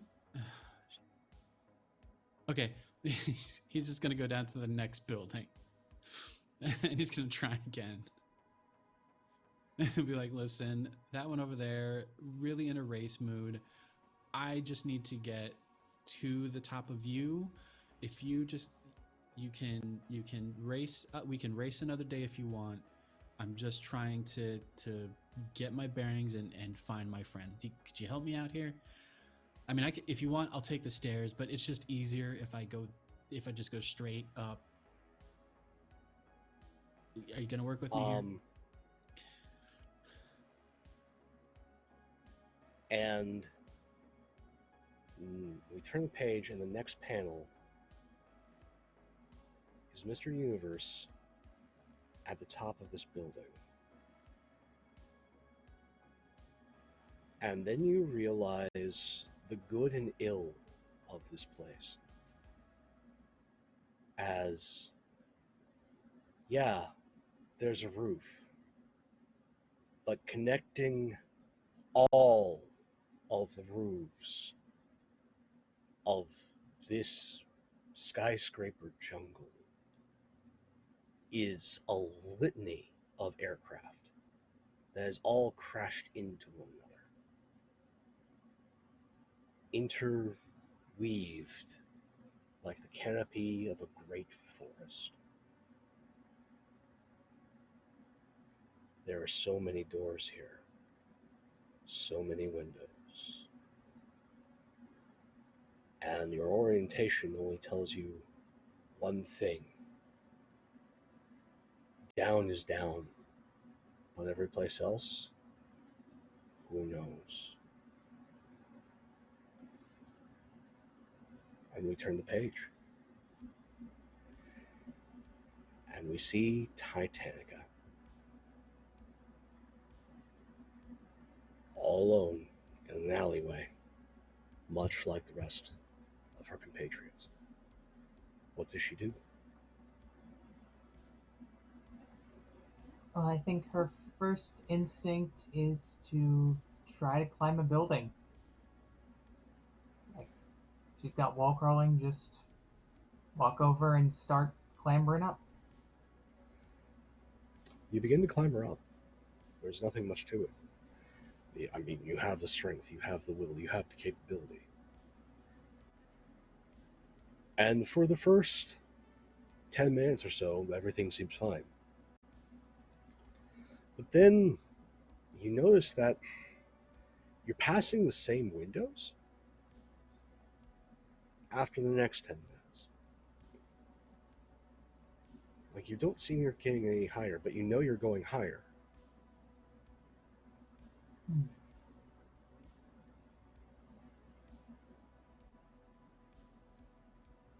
Okay.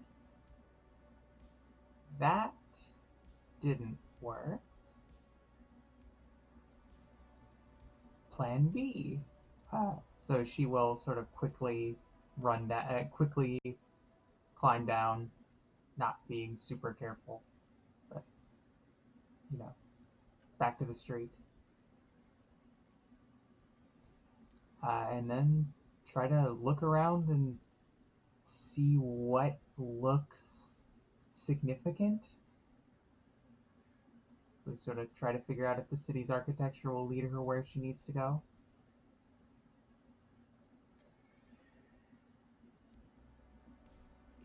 The city's a weird place. As you get to the street, a pristine Model T passes as a Lamborghini then zooms off down the opposite way. You are fairly certain the person driving the Model T has a head of an ibis, but you're not entirely certain. And you survey the street. Most everything is skyscrapers, large, massive metal and concrete edifices. Except one. What looks to be at the end of the block that you're on. There's a wood house with a red door.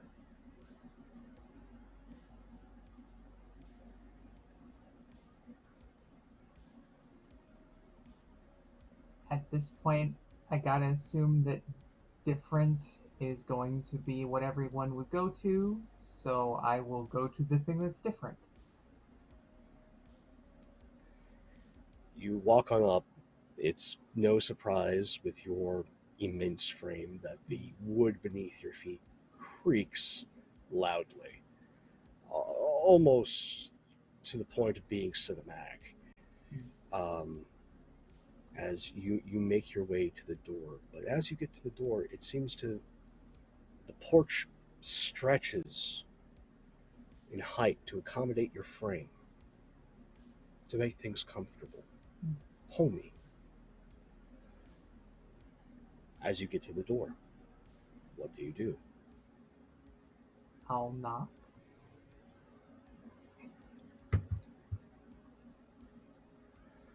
Just a moment. And door opens. There you are. Been looking all over for you. A figure dressed in an immaculate black three-piece suit, red tie, striking purple eyes, looks at you.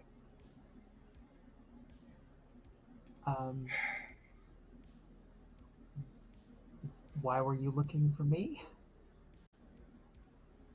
Your family needs you. Well, the cosmos needs you, but that's an obvious thing. Come in. Oh, I will head inside. And my dear reader, we've been here before. Not but a little while ago did we walk into the House of Secrets. Into the charge, the Keeper, the Hell Warden, Arthur Addison, the one who pulled Mr. Universe from disintegration.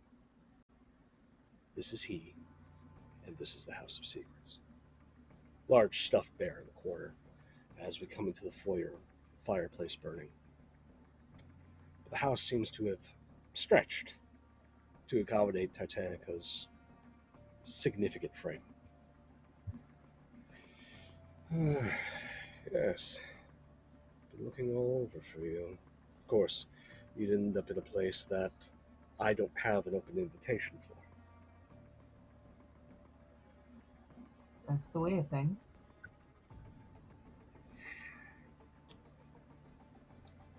So tell me, what do you remember about your parents?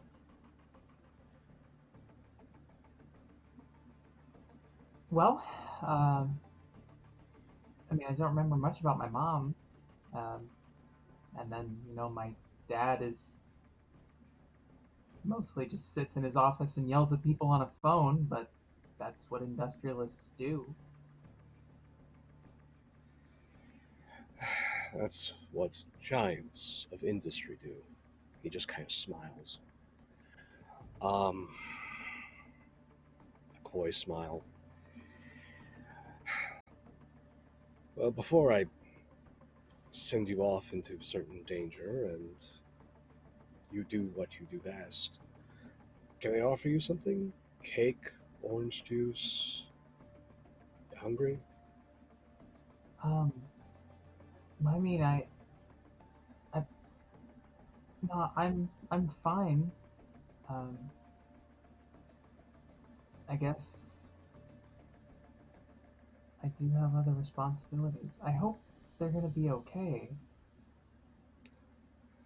They'll probably be fine. Probably, mostly. As we see in our panel with his fingers crossed behind his back. I'm certain they'll be fine. Certain. Um, as he turns around, walks over, pours himself a cup of coffee. So this does have a little something to do with family ties. Um, it seems as though Vanaheim is being besieged. And, well, considering some of your mother's heritage with the veneer, they need your help. Um, is yeah. I mean, if they need me, I swore to be there, so I will. Is it the Giants? Oh, if only. Uh, it seems as though things are sliding. Somebody put a crack in the universe, and right now I'm in the midst of trying to patch it, but I can only do so many things all at once. Especially when everyone and their cousin is trying to take advantage.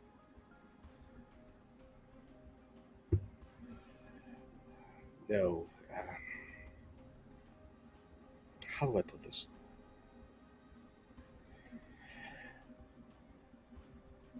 There are infinite yous, just as there are infinite me's and infinite places.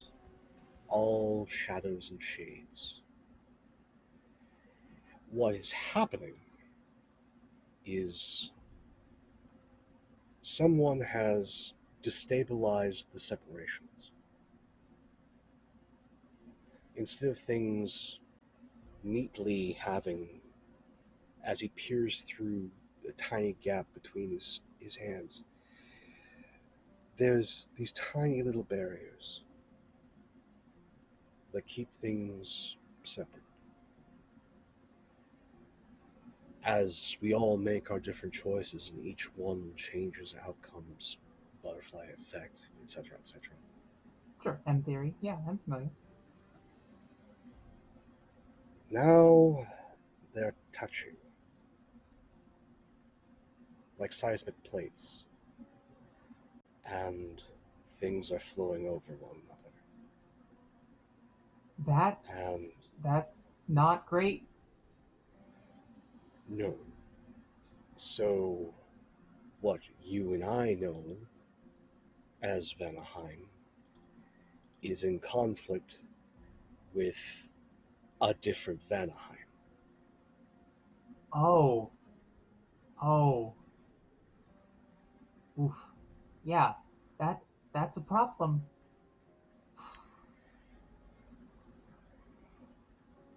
And so you're an anchor, in a manner of speaking. You are tied to Yggdrasil, you're tied to the Opens, you're tied to the veneer, you are a stabilizing force. And that's why you're needed. If anyone can help push back the tide, it's you. Then I guess tell me where I have to go.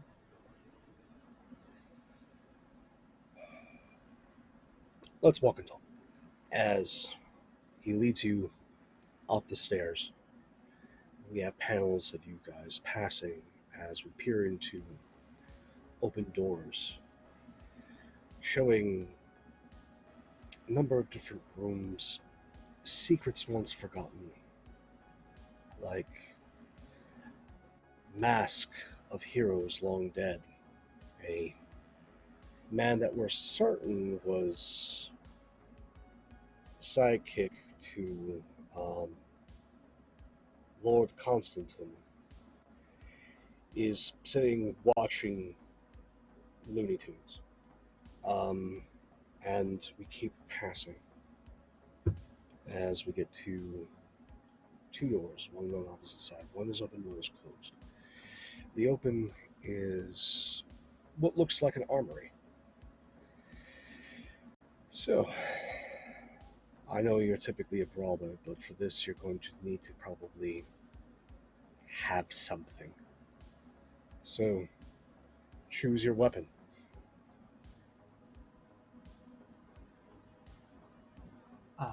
I will look in the armory and look around. What sort of stuff's there? This place is filled with history and armaments from all over the world, or worlds, and time. Warhammers, glaives, katanas. I think that's a freeze ray. Pretty much, if you can imagine it, it's here.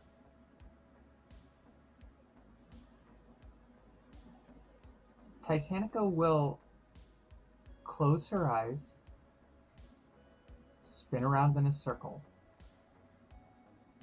and reach out and grab the first thing that's in front of her. And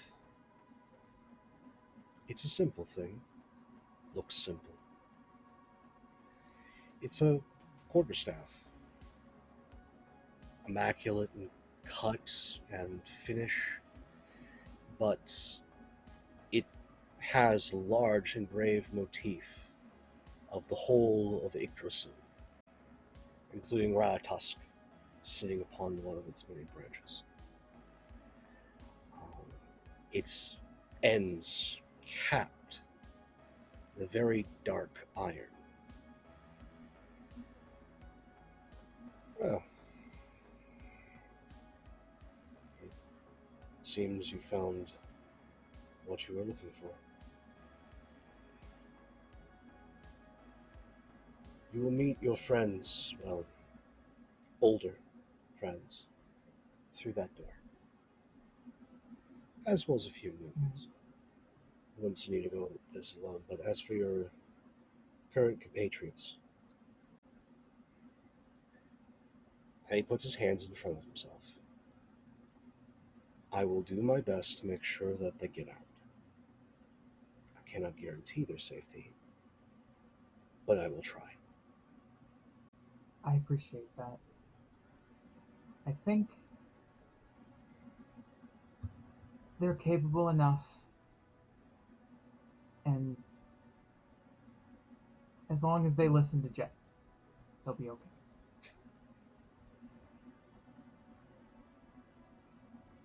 Well then, here's to you, warrior of the realms. Safe May I see you travels. again. May I see you? And we see Titanica walk through this door, and there's this beautiful full panel landscape that makes Titanica look almost small compared to Vanaheim. Its mountains massive, its valleys pristine with a glimmer of newly fallen snow. Trees, evergreens dotting across the landscape, and this large, crystal clear lake stands in front. But when we look farther and farther to the sky, it darkens and is reddened with fire. But we see a few other doors in the next panel as others walk through and take their places near Titanic. We see the summer night. We see other strangers. We see Corporal Kangaroo walk through as well.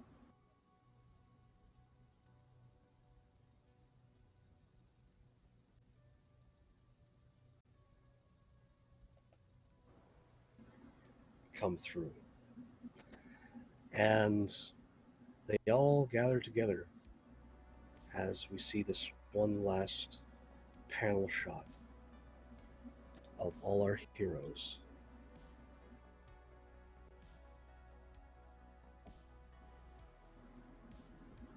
to fight off what is wrong and to save Vanaheim.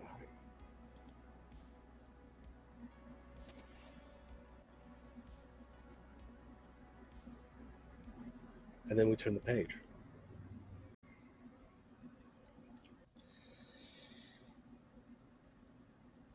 And we see the door close inside the House of Secrets. And we see Arthur S. and the Hell Warden speed off down the corridors and flip open a book. And the book contains a picture of our team. And he peers down.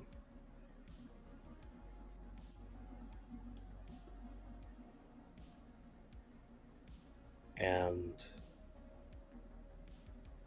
just mutters,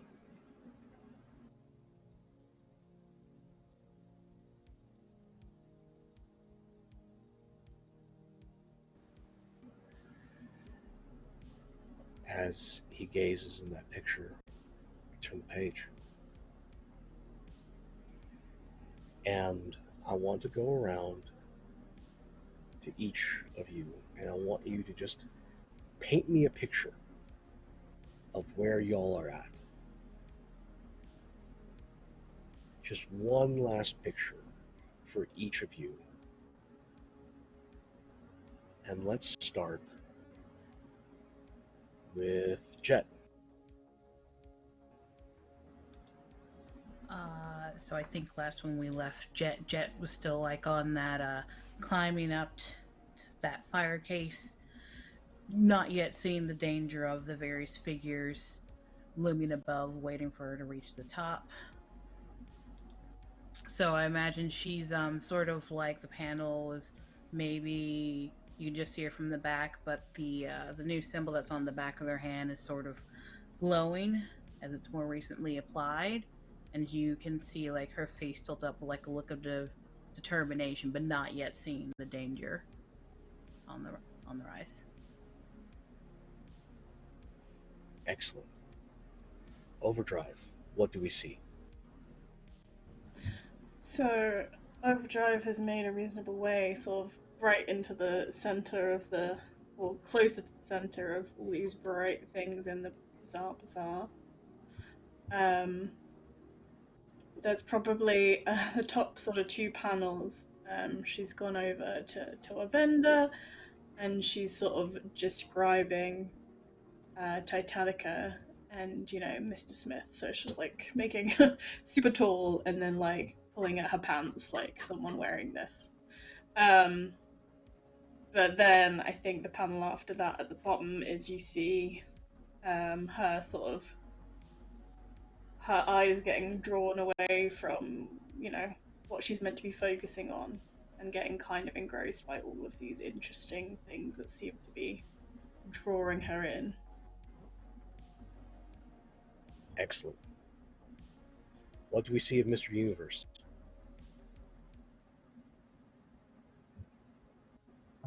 The universe is looking at the plethora of debris that makes up the metallic tops of these roofs, and he's with no other frame of reference. He's sort of mentally sort of trying to count down the 90 minutes in his head, looking at this map that makes no real sense to him, but kind of does make sense, and he's trying to align it just right as he's working his way in a direction. He's not sure where that direction will lead, but he's frantically going that way because he's pretty sure that's where the map says he needs to go. Excellent. We see of Lawan. Lowen would have landed in the Bazaar, probably passing those gang squirrels selling their array of nuts. And he's looking like he's trouble, as if he's about to start picking a fight with anything that's remotely tied to the Wax King. Nice. And what do we see of Titanica? I think the last thing we see of Titanica is there is a panel of her hugging a woman almost as large as she is,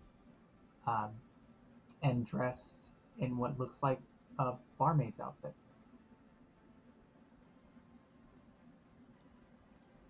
Beautiful. And on that last, that's where we're going to call it for today. Thank you all for being here. The story is nothing without its audience, and you are much part of the story as we are. Now, I want to give you guys time to find where you can look for these wonderful people, because if there's nothing that we've learned in the past year, it's that you need books in your life, and these are some of the best. So go around, tell folks where we can find you and what you're up to. First, let's go up with Alicia. Where can we find you, friend? What are you up to? Hi, I'm Alicia. You can find me on Twitter at NNG98. I tweet, it's either going to be puns, snakes, or or just retweeting cool art most of the time. That's generally most of it. On Twitch, you can find me at Petty Energy. It's not spelled a typical way. If you want to find out how to spell it, follow me on Twitter. I'll be back tonight in an hour and a half playing probably either Wingspan or Monster Problem with a couple of pals. That's where you can find me. Oh, also I'll run Awesome. RPG Hour this Thursday for Halloween shenanigans. Great. And what's the next issue of Jet? The next issue of Jet is actually Jet in what appears to be a calm sort of like it sort of looks like she's like on a placid lake, but there's boundaries to this lake, but they kind of go all the way up into the ceiling. So like they're there, but they're all the way up the top. And on the cover, it's splashed a blank canvas. What will come to the imagination? With new things on the horizon, what next will Jet do? Will it stay a blank canvas? Will nothing come to inspire? Or will she make the greatest decision she ever has made? Tune in next time for Jet! Fantastic. Speaking of fantastic, Mr. Smith, where can we find you? What you're up to, my friend? Hello, I am at at Mr_Smith on the Twitterverse. You can find me here every Sunday, and typically you can find me playing Rune Ravenswood, the wizard, over on our Penny for a Tale channel. However, tonight we will be having a rerun to give some of our friends time to heal up from having some being sick recently. But I do want to quickly push, please, if you enjoyed this cast as well as all of our other casts, do give a pop over to the Patreon page, let them know, and give us a clue if there's anything in particular you want to see. All of that money goes directly to the cast. And yeah, please go check it out. Thank you very much. Awesome. Svev, what are you up to, friend? Where can we find you? Hello. You can find me on the Twitterverse as Swethra, like it says down here. I always get the place wrong, but here. And then on Twitch, I'm just Sweth, and Instagram as well. I do all different stream things because I'm bad at focusing on one thing. So I do craft games. We do some TTRPG design. I will next be on Wednesday. So if you fancy just various shenanigans, come drop me a follow there. I've got a few games coming up, but they're in a few weeks, so I'll save those announcements for a little bit closer to the time when I know more details. But stay tuned. And yeah. The next issue of Overdrive. Next issue is, so this is continuing in our sort of old life big backstory drop comics. This one is quite a high angle, a big wide shot. You see on the wall a very fancy sign of Horizon Laboratories, and then a big open area that looks maybe like a cafeteria, and just there are hundreds of just people in sort of plain black sort of tracksuits going about the business. Very cool. And Nino, my friend, where can we find you? What are you up to?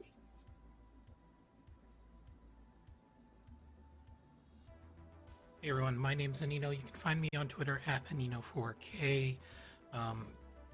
Not quite sure what my schedule's going to shake out to be, but a week from Tuesday I will be over on the Utopia channel at 8 p.m. Eastern Time, running a game called The Party at Tiffany Burrell's House, where I lead a group of 4 or 5 folks through reimagining their best 90s teen selves in a hopefully a movie reminiscent of 10 Things I Hate About You, or some other 90s teen movie that's beloved by folks. Other than that, I am in the middle of fundraising this month for a charity known as Races, based out of San Antonio. You can find links to it on Twitter. So if you have a little extra money and you want to help a nonprofit organization that provides educational and legal services to a very underserved, marginalized population, in the effort to help build a compassionate society, please do donate. There's some giveaways that I will be conducting as well. I think that's going to do it. Cover for Lawin's single or solo issue. Probably be him navigating his way through the bizarre bazaar with folks promising lots of things that may or may not be his.